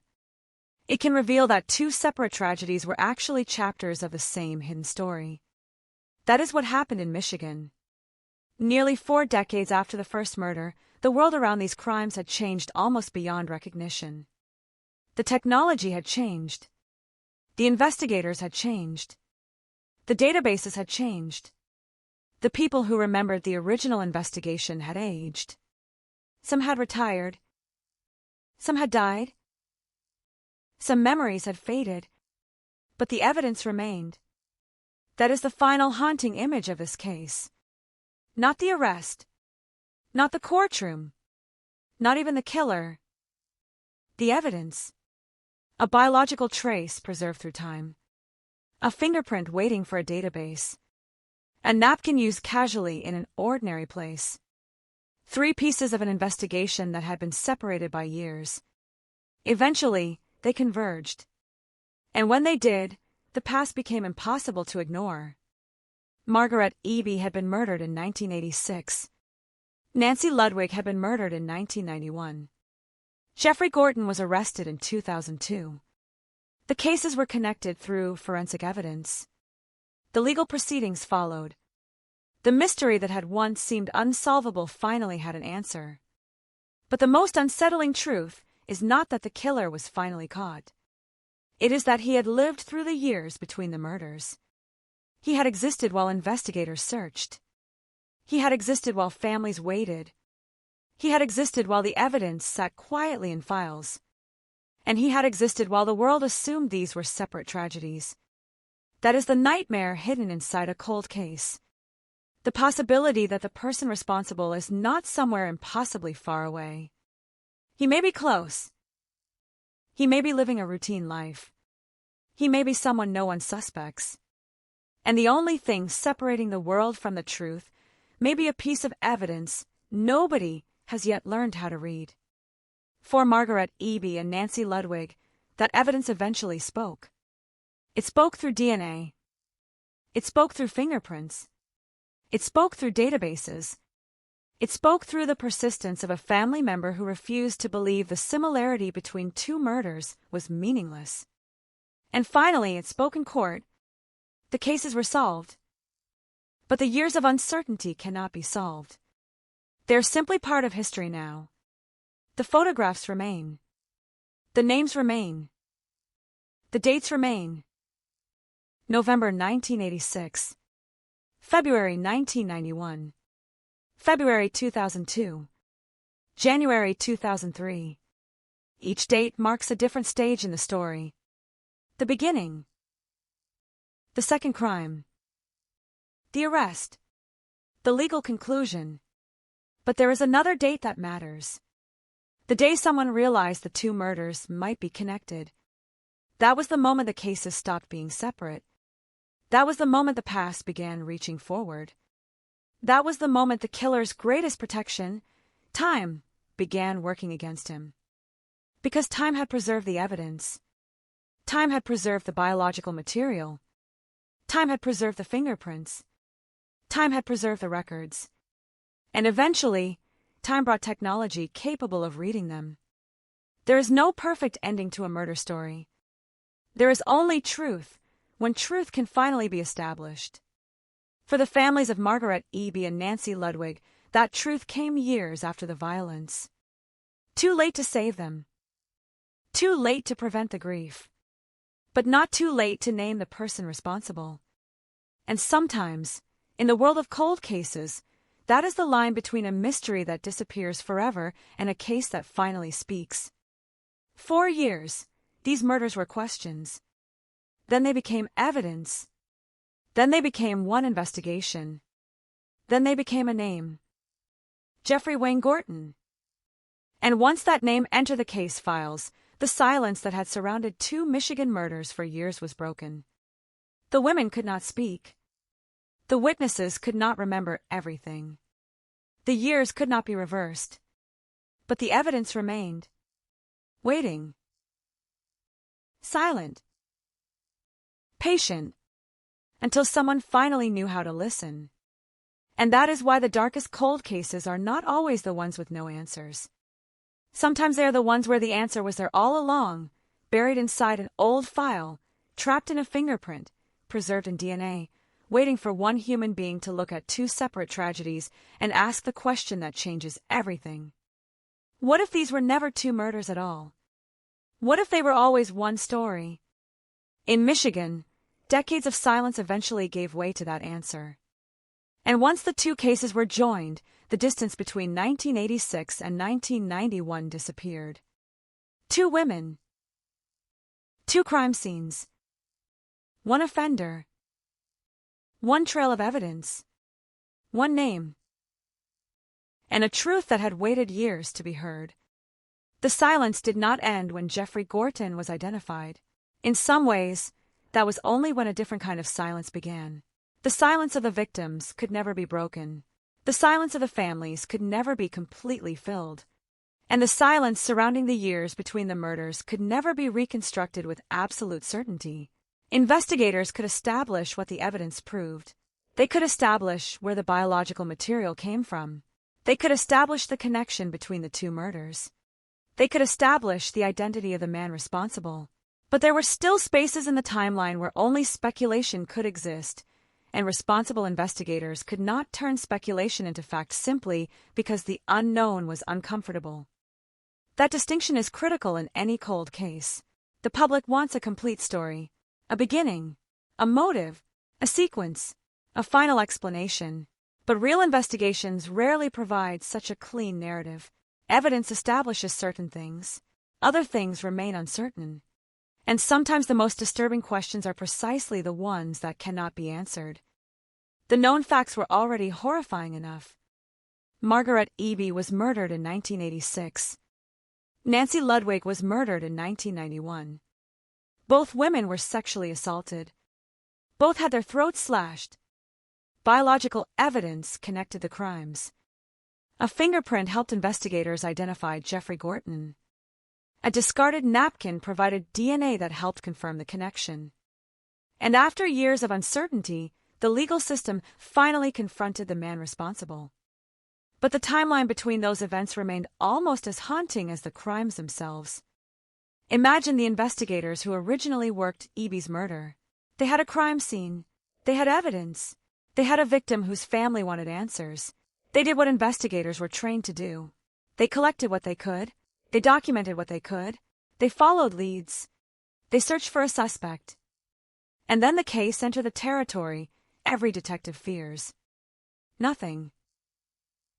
No breakthrough. No confession. No arrest. No courtroom. Just an evidence file growing older. Then 5 years later, another woman was killed. At that moment, nobody knew that the first case had not truly ended. The same offender had apparently returned. The second crime created another trail. Another victim. Another family. Another investigation. Another unanswered question. And still, the connection remained hidden. That is what makes the eventual forensic breakthrough so powerful. The evidence did not suddenly appear in 2002. It had been there all along. The biological traces had already been collected. The fingerprint had already been lifted. The information already existed. What changed was the ability to connect it. Technology became the bridge between decades. And the bridge led to one man. The investigation eventually became an example of how cold cases can survive the passage of time because evidence can outlive memory. Human beings forget. Biological evidence does not forget. A witness may struggle to remember a face after 15 years. A fingerprint does not become uncertain because a decade has passed. DNA does not lose its identity simply because the people investigating the case have changed. That does not mean forensic evidence is infallible. It must be collected properly, preserved properly, interpreted properly, and presented carefully. But when different forms of evidence converge, the strength of the investigation can become extraordinary. In Gorton's case, that convergence was what finally destroyed the anonymity that had protected him. For years, the public knew the murders. They did not know the murderer. That distinction is the heart of every cold case. A crime can be famous while the offender remains unknown. A victim can become a headline while the person responsible remains an ordinary face somewhere in the crowd. And that is why the eventual identification can feel almost surreal. The name appears. The photograph follows. The person becomes real. The abstract figure called the killer becomes an individual human being who has lived somewhere, worked somewhere, spoken to people, bought groceries, eaten meals, driven roads, and passed through the same world as everyone else. The revelation forces people to look backward. Did anyone notice? Were there warning signs? Could someone have known? Could the murders have been prevented? Those questions are natural. They are also often impossible to answer. Retrospective certainty is dangerous. Once the identity of an offender is known, every detail of his past can appear suspicious. Ordinary behavior can suddenly look sinister. Innocent interactions can be reinterpreted as clues. That is why investigators must separate what was actually known before the arrest from what became obvious afterward. Before Gorton was identified, he was not the center of the public narrative. Afterward, everything about him became part of the story. That is the strange power of identification. One name reorganizes the past. Suddenly the murders are no longer anonymous tragedies. They are crimes attributed to a specific offender. And the families can finally stop asking the question that had consumed them for years. Who did this? But another question replaces it. Why did it take so long? The answer lies partly in the limitations of the era. In 1986, DNA technology was not what it would become decades later. In 1991, the forensic landscape was still changing. Modern databases were not yet capable of performing the enormous number of comparisons investigators now take for granted. The tools existed in primitive or developing forms. The future simply had not arrived yet. That is an important detail because it changes how we understand cold cases. Some murders are not unsolved because investigators were careless. Some are unsolved because the evidence could not yet be transformed into an identity. The crime scene can be perfect. The evidence can be preserved. The investigators can work relentlessly. And still, there may be no name. Then a new technology appears. A database grows. A forensic method improves. A previously useless comparison becomes possible. And suddenly, a case that has been silent for years begins moving again. That is what happened here. The first murder had been waiting. The second murder had been waiting. The evidence had been waiting. And eventually, the technology caught up. There is something almost cruel about that kind of delay. For the families, 15 years is not a technological interval. It is 15 years of birthdays without answers. 15 years of anniversaries. 15 years of wondering whether the person responsible was dead, imprisoned, living nearby, or watching from somewhere nobody suspected. For the investigators, 15 years is a professional challenge. For a family, it is a lifetime. That difference is easy to overlook when reading an old case file. The file may say 1986. The family remembers everything that happened after that date. They remember the first Christmas, the first birthday, the first anniversary, the first time someone asked whether they had heard anything from police. Then another year. Then another. Eventually, hope becomes complicated. People learn how to function without answers. They continue living. They work. They raise children. They grow older. But the missing answer remains. And then one morning, the telephone rings. The case is moving. There is a suspect. There is DNA. There is a match. There is an arrest. That moment can be overwhelming because it forces the family to return emotionally to the place where the crime began. The years between suddenly disappear. The victim is no longer simply a memory. The investigation is active again. The killer has a name. And the family must confront the reality that the person responsible has existed all those years. That is not an easy form of closure. It is a collision between past and present. For Margaret Eby's family, the collision came more than 15 years after her murder. For Nancy Ludwig's family, it came more than a decade after hers. And the connection between them meant something else. Neither woman had been alone in what happened to her. They were connected by the same offender. That knowledge is horrifying, but it can also explain what had once seemed inexplicable. Why were the crimes so similar? Why did both victims suffer similar forms of violence? Why did biological evidence appear in both investigations? Because the same man had been there. The question had been hiding in plain sight. The answer was inside the evidence. And the evidence had been waiting for someone to connect it. That is perhaps the most enduring lesson from the case. A cold case is not always a story about a mystery that grows deeper with time. Sometimes it is a story about information that grows more valuable with time. The evidence remains. The technology improves. And one day, the past becomes readable. That day came for these two Michigan murders. The name Jeffrey Gorton eventually replaced the anonymous figure investigators had been chasing. And with that name came accountability. But accountability did not erase the darkness. It simply gave the darkness a face. And for the families, that may have been the most important thing of all. Because an unknown killer can become almost mythical. A faceless figure can live forever in the imagination. But a known killer can be placed behind bars. A known killer can be named in court. A known killer can no longer hide behind uncertainty. The women remained victims. But they were no longer victims without answers. Their cases had been heard. Their evidence had been understood. Their killer had been identified. And after years of silence, the truth had finally crossed the distance between two separate crime scenes and two separate decades. It was not the ending anyone would have wanted, but it was an ending the evidence had earned. And somewhere inside those old files, the two murders that had once seemed unrelated finally became what they had been all along, two pieces of the same terrible story. The years after the arrest did not erase the mystery surrounding the murders. They changed its shape. Before Jeffrey Gorton was identified, the central question had been simple and brutal. Who killed Margaret Eby, and who killed Nancy Ludwig? After the identification, that question had an answer.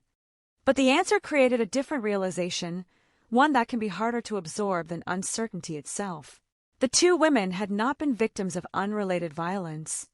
They had been connected by the actions of one offender who had crossed from one crime scene into another, separated by years of ordinary life. That knowledge forced investigators, families, and anyone who followed the case to look backward. The first murder was no longer an isolated event in 1986. It was the beginning of a pattern. The second murder was no longer an isolated event in 1991. It was another point on the same timeline. And between those dates was a period in which the man eventually identified as responsible remained outside the reach of the investigation. That period is difficult to comprehend.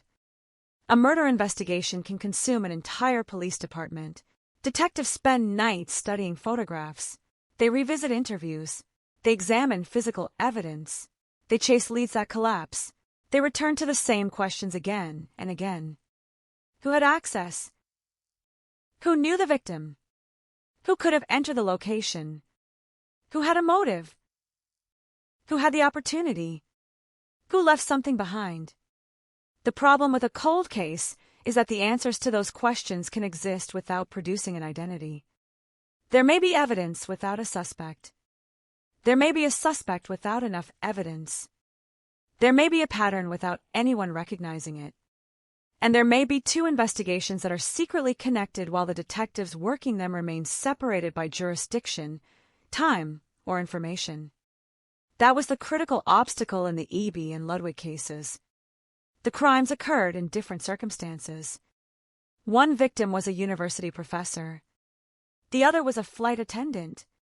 One murder occurred in 1986. The other occurred in 1991. The locations were different. The victims were different. The investigations developed separately. But the violence carried a similarity that became impossible to ignore once the cases were compared. Both women had been sexually assaulted. Both had their throats slashed. The biological evidence provided the connection that visual similarities alone could never establish. That distinction matters because true criminal investigation cannot depend on dramatic coincidence. A pattern must be tested. The question is not whether two crimes look alike. The question is whether the evidence supports the theory that they were committed by the same person. In this case, it did. The same male biological profile appeared in evidence connected to both murders. That discovery changed the investigation from two separate searches into one. There was now an unknown man responsible for both crimes. And once investigators knew that, every piece of evidence became more important. A fingerprint from one crime scene could potentially identify him. A biological sample from another could potentially confirm him. A database could potentially provide the missing name. That is where modern forensic investigation becomes almost mathematical. A suspect can be tested against evidence. An unknown profile can be compared. A fingerprint can be searched. One match can create a lead. A second match can create confirmation. A third independent connection can transform suspicion into a case.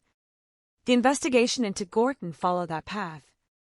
The fingerprint evidence provided a crucial lead. Investigators obtained a match that pointed toward him. But the case did not stop there. They followed him. They watched. They waited. Then came the napkin. The object itself was almost absurdly ordinary. A person eats at a restaurant. They use a napkin. They leave. The napkin is discarded. Nobody thinks about it again. But when investigators are trying to determine whether a suspect's DNA matches biological evidence from an old murder, an ordinary discarded object can become extraordinary. The napkin contained the biological material investigators needed. The DNA comparison connected Gorton to evidence from the murders. The old case had acquired a new piece of evidence without anyone returning to the original crime scene. That is one of the most fascinating aspects of cold case work. Sometimes investigators do not find the missing clue at the old scene. They find a way to compare the old clue with something new. The past supplies the evidence. The present supplies the technology. Together, they create the identification. For the families, however, the scientific process was only one part of the story. The human consequences remained. Margaret Eby's murder had changed the lives of everyone who loved her. Nancy Ludwig's murder had done the same. The women had futures that were supposed to continue. Eby had a career in academia. Ludwig had a career that took her across the country. Their lives were defined by far more than the way they died. But murder has a way of compressing an entire human life into a single event. The victim becomes the professor who was murdered, the flight attendant who was murdered. The investigation becomes a collection of evidence. The courtroom becomes a collection of charges. The media becomes a collection of headlines. But behind all of that were two complete human beings. People who laughed. People who worked. People who had routines. People who had relationships. People who were expected home. And that is why the passage of time matters. The longer a case remains unsolved, the longer the victim risks becoming a historical footnote. The investigation may be forgotten. The public moves on. New crimes dominate the headlines. New detectives take over. New technology appears. But families do not have a luxury of moving on in the same way. Their memories preserve the person before the crime. That is why the eventual identification of Gorton mattered. It restored a piece of a story. The murders were no longer anonymous. The victims were not forgotten. Their deaths had produced evidence. Their evidence had produced an investigation. And the investigation had eventually produced a name. That sequence is the opposite of disappearance. The killer may have believed time would bury what happened. Instead, time preserved the evidence long enough for science to find him. There is a strange irony in that. Time was once his protection. Time eventually became his enemy. For years, the lack of a suspect created distance. But distance does not necessarily destroy forensic connections. A fingerprint remains a fingerprint. DNA remains DNA. A biological profile does not become less unique because the calendar moves forward. And when investigators finally had the technology and databases necessary to make those comparisons, the years collapsed. 1986 was no longer remote. 1991 was no longer remote. The murders were suddenly present again. The evidence brought them forward, and the investigation moved. That is the point where a cold case stops being history. It becomes an active investigation. There is a particular psychological effect that comes with identifying an offender after many years. The public often imagines relief. And there can be relief. But there can also be anger. Anger that the answer took so long. Anger that the offender lived freely. Anger that families endured years of uncertainty. Anger that the technology needed to solve the case did not exist sooner. And sometimes, perhaps most painfully, anger at the realization that the person responsible had continued living while the victims could not. That emotional contradiction cannot be solved by DNA. Science can identify a person. It cannot repair a family. A fingerprint can establish identity. It cannot restore a life. A conviction can establish accountability. It cannot return a stolen future. This is why cold case investigations are never purely technical. They're human investigations. Every laboratory result has a family behind it. Every evidence bag represents something that happened to someone. Every case number belongs to a person whose life ended violently. The numbers may be precise. The grief is not. For Margaret Eby's family, the years of uncertainty had become part of her legacy. For Nancy Ludwig's family, the same was true. The eventual connection between the murders changed that legacy. It meant that the cases could be understood together. It meant that investigators could explain why the evidence from one crime resembled evidence from another. It meant that the families did not have to wonder forever whether their loved one's murder would remain unsolved. But there is another uncomfortable question.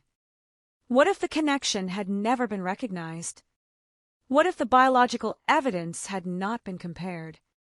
What if the fingerprint system had not produced a name? What if investigators had never followed Gorton? What if the napkin had never been obtained? The answer is frightening. The cases might have remained cold. The victims might still have been remembered as unsolved murders. The offender might have remained an anonymous figure. That possibility is why every cold case matters. Somewhere in an old evidence room, there may be another biological sample. Somewhere in a database, there may be another fingerprint waiting for a match. Somewhere in a forgotten file, there may be a detail that has not yet been connected to anything else. And somewhere, a family may still be waiting. The Gorton investigation demonstrated what happens when those pieces finally align. But it also demonstrates why they must be preserved.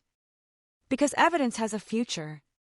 An investigator may not know today what a laboratory will be able to determine tomorrow. A fingerprint may not identify anyone now. A DNA sample may not produce a match now. But the evidence can still be worth preserving. The future may have a tool the present does not. That concept has transformed cold case investigation. Cases once considered impossible can be reopened. Old biological evidence can be retested. Old fingerprints can be searched again. Old witness statements can be reviewed in light of new information. And crimes separated by decades can suddenly become connected. The past is not always dead. Sometimes it is waiting. That is what happened with Eby and Ludwig. The evidence waited. The technology changed. And eventually, the answer emerged.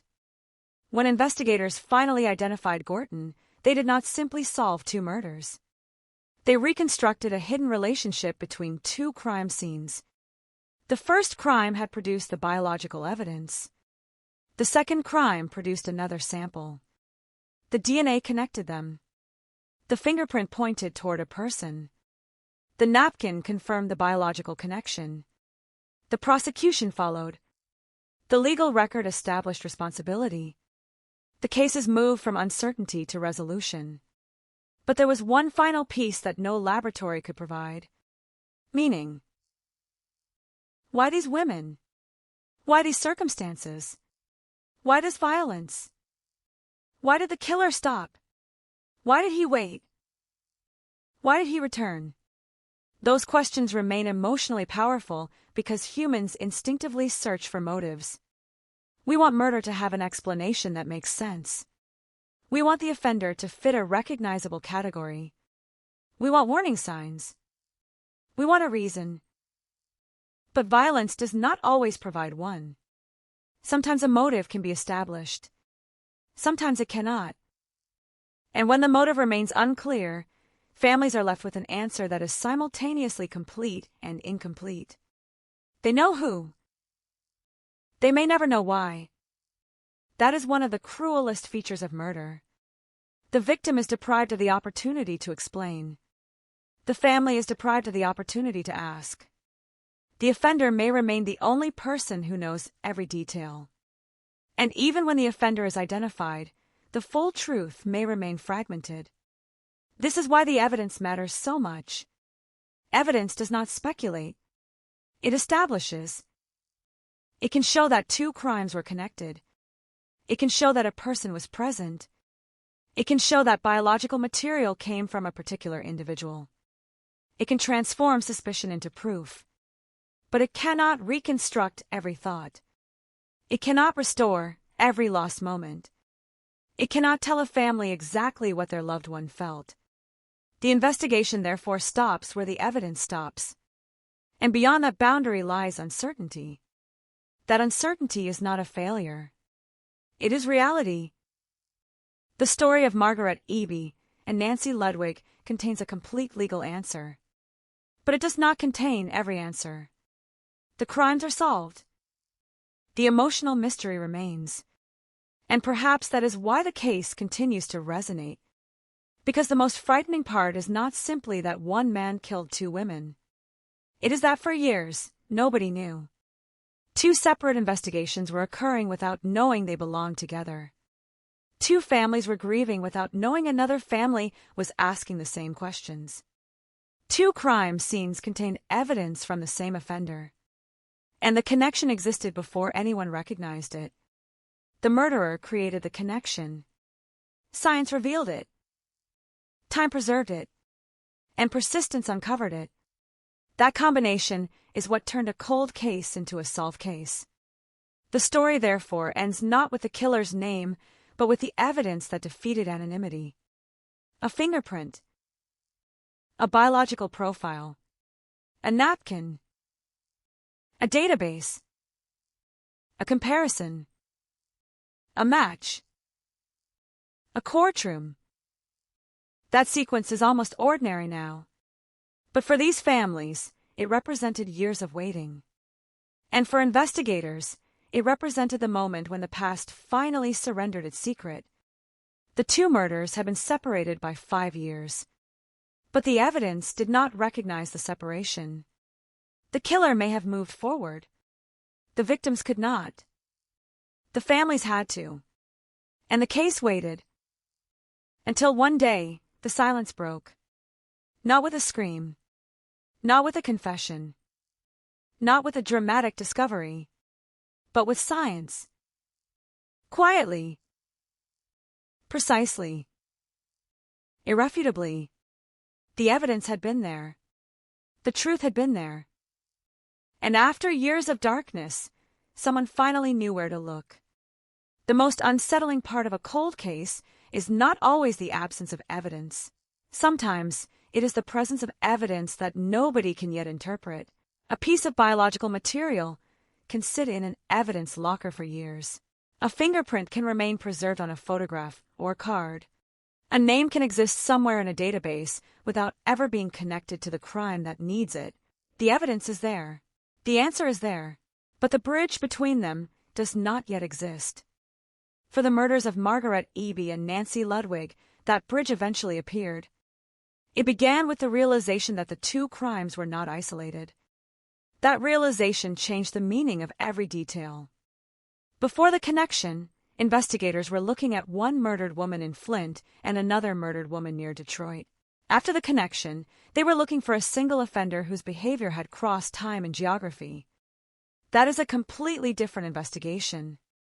A single homicide can produce hundreds of possibilities. A linked series can reduce those possibilities. The offender has a pattern. The offender has preferences. The offender leaves traces. And every trace from one crime can illuminate another. This is why linking cases is one of the most important challenges in major criminal investigations. A killer does not always announce that crimes belong to him. He does not leave a signature saying, "I did this before." Investigators must discover the pattern indirectly. Sometimes the pattern is behavioral. Sometimes it is geographical. Sometimes it is forensic. And sometimes it is all three. In the Eby and Ludwig murders, forensic evidence became the decisive bridge. The biological material recovered from the cases pointed to the same male profile. Suddenly, the question changed. Investigators were no longer searching for two killers. They were searching for one. The difference was enormous. Because one offender meant one history. One history meant that evidence from one crime could help solve another. The first murder could explain the second. The second could explain the first. The unknown man had unknowingly created his own investigative trail. And that trail survived him. The years that follow the murders are difficult to visualize because they were filled with ordinary events. People bought houses. Children grew up. Students entered universities. Families celebrated holidays. New technologies appeared. Old technologies disappeared. People changed jobs. Detectives retired. Police departments changed personnel. Yet inside evidence rooms, the old case remained. The names remained. The photographs remained. The reports remained. And somewhere inside that material was a connection waiting to be made. This is what makes cold cases so strange. They are frozen in one moment while the rest of the world moves forward. A murder from 1986 does not age. The victim remains the age she was when she died. The crime scene remains trapped in that year. But the investigation can continue decades later. The detectives may change. The science may change. The databases may change. The case does not. It waits. For Eby's family, the waiting lasted years. For Ludwig's family, the same uncertainty followed. Neither family knew that the same offender was responsible for both tragedies. That discovery would come much later. And when it came, it would change the emotional meaning of everything that had happened. A family member's observation became important. The similarity between the murders could no longer be dismissed as coincidence.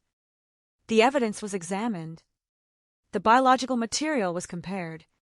The match was established. The fingerprint investigation followed. The name Jeffrey Gorton emerged. Then investigators watched him. The case moved from history into the present. The napkin became another piece of the puzzle. An ordinary object. A discarded object. A piece of trash. But it carried DNA. And that DNA helped investigators confirm what the earlier evidence had suggested. This is the part of forensic investigation that can feel almost impossible when viewed from the outside. A murder can be solved by something that looks meaningless. A strand of biological material. A microscopic trace. A fingerprint. An object that someone touched for seconds. The killer does not need to leave a confession.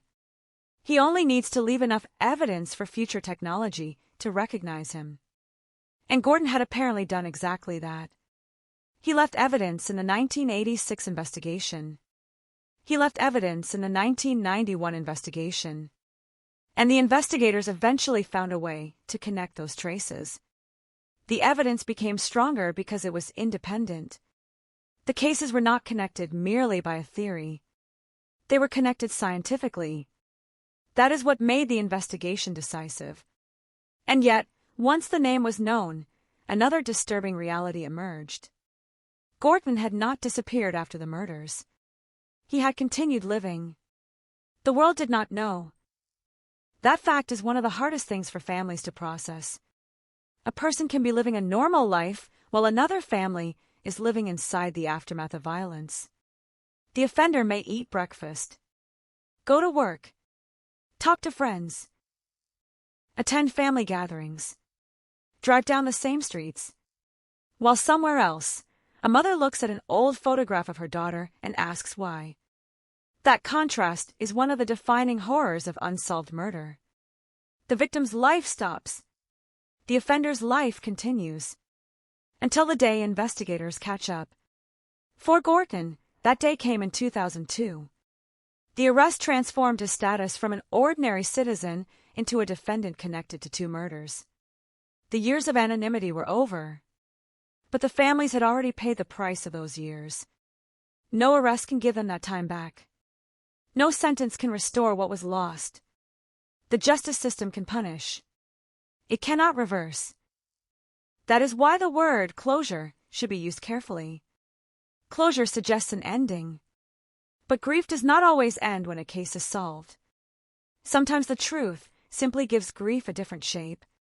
Before the arrest, the grief was mixed with uncertainty. After the arrest, the uncertainty was gone. What remained was knowledge. Knowledge that the person responsible had been identified. Knowledge that the 2 crimes were connected. Knowledge that the years of searching had not been pointless. For some families, that knowledge can be devastating. For others, it can be a form of relief. Usually it is both. That contradiction is rarely captured in headlines. Headlines prefer simple endings. Killer arrested. Cold case solved. DNA breakthrough. But behind those words is a much more complicated reality. A family receives a phone call.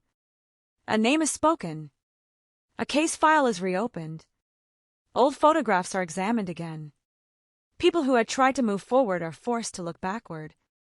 And the victim suddenly becomes part of the news again. The world remembers for a few days. Then the headlines disappear.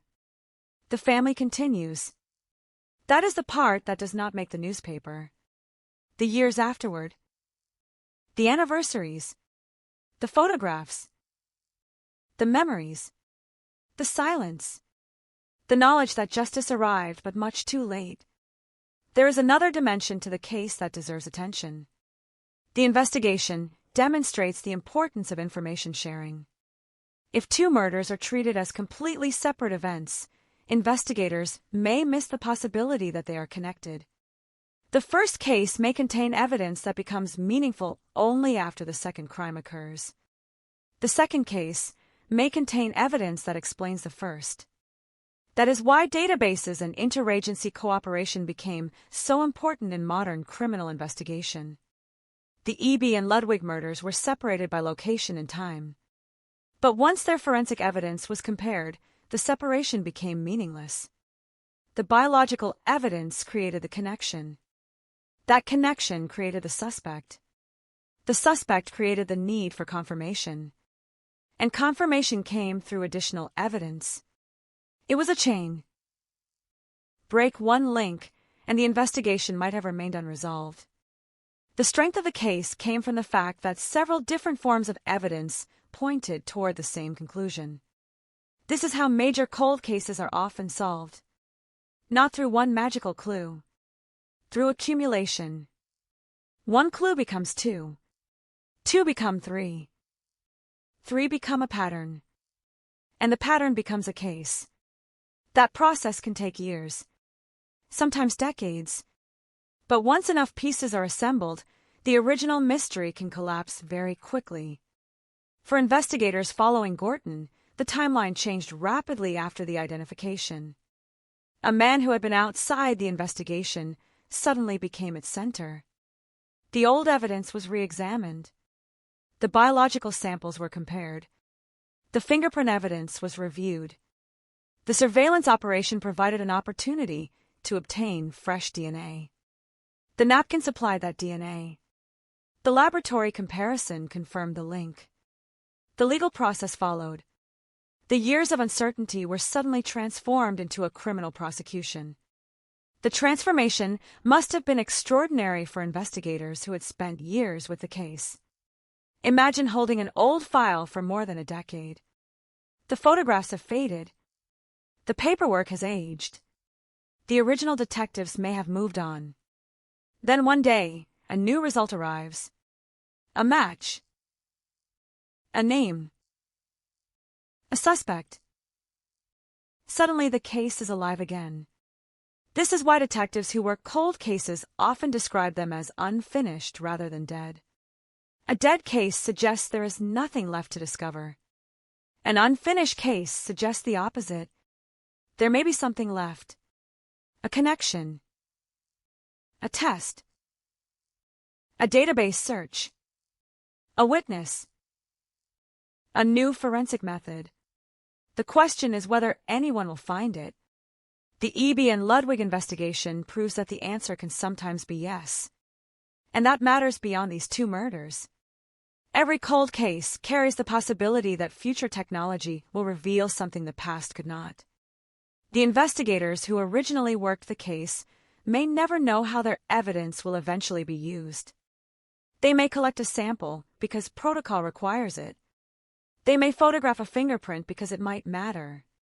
They may preserve an object because it could become important.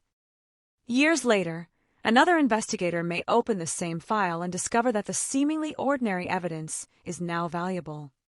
That is why preservation is so critical. The future can make old evidence new again. The case of Margaret Eby and Nancy Ludwig is a powerful example. The evidence survived. The technology advanced. The connection emerged. The offender was identified. The courtroom followed. But the story still carries a warning. Time is not always an ally. For families, time can be devastating. For evidence, time can be destructive. For investigators, time can make the truth harder to recover. And for offenders, time can create false confidence. A person may believe that years have erased the danger, that everyone has forgotten, that the investigation has ended. But a cold case can be waiting beneath the surface. The evidence may still exist. The file may still exist. The victim's name may still exist. And someday, someone may reopen it. That is exactly what happened here. The phrase, nearly 40 years later, carries an emotional weight that statistics cannot capture. It means generations. It means a world transformed. The technology that helped identify Gorton belonged to a different era than the one in which the first murder occurred. The people who investigated the case in 1986 were working without the forensic capabilities that would later become decisive. The families who waited through the years lived through enormous personal changes while the case remained unresolved. And yet the original question never changed. Who killed Margaret Eby? Who killed Nancy Ludwig? The answer eventually became one name: Jeffrey Gorton. That answer did not arrive because the mystery solved itself. It arrived because someone continued asking, because evidence was preserved, because technology improved, because investigators connected the cases, because forensic science provided a bridge, because the investigation did not stop simply because the years passed. That is the real significance of a cold case breakthrough. It is not only the arrest. It is the demonstration that time does not automatically erase the truth. Sometimes the truth survives. It survives in evidence. It survives in records. It survives in memories. It survives in the persistence of families. And eventually, it can survive long enough to become undeniable. The murders of Eby and Ludwig are therefore more than a story about a criminal who escaped detection for years. They are a story about two investigations that unknowingly shared the same hidden center. They are a story about evidence that crossed decades. They are a story about a family member who saw a connection. They are a story about technology catching up with the past. And they are a story about the moment anonymity ended. There is something profoundly unsettling about realizing that the killer's greatest protection was not brilliance. It was time. Time created distance. Time separated the cases. Time changed the detectives. Time changed the technology. Time allowed the killer to live. But time also preserved the evidence. And eventually, the same force that had protected the offender helped expose him. The years became witnesses. The evidence became witnesses. The databases became witnesses. The laboratory became a witness. And the courtroom finally heard what the evidence had been saying for years. The murders were connected. The offender was identified. The cold case was no longer cold. But for the families, the story could never be reduced to a successful investigation. Because the investigation began with loss. A woman was killed. Another woman was killed. 2 families were shattered. Everything else came afterward. The forensic breakthroughs. The arrest. The court proceedings. The headlines. The historical significance. All of it came after the lives had already been taken. That is why the most important names in this story are not necessarily the names of the investigators or the offender. They are the names of the women. Margaret Eby. Nancy Ludwig. Those are the names that should survive, not only because they were victims, but because they had lives before they became victims. They were more than crime scenes. They were more than evidence. They were more than case numbers. And perhaps that is the final responsibility of telling a story like this. To remember that behind every cold case is a warm human life that once existed. A voice. A routine. A family. A future. Then one day, everything stopped. The investigation continued. The years passed. The evidence waited. And eventually, the truth emerged. Not quickly. Not cleanly. Not completely. But enough. Enough to identify the man responsible.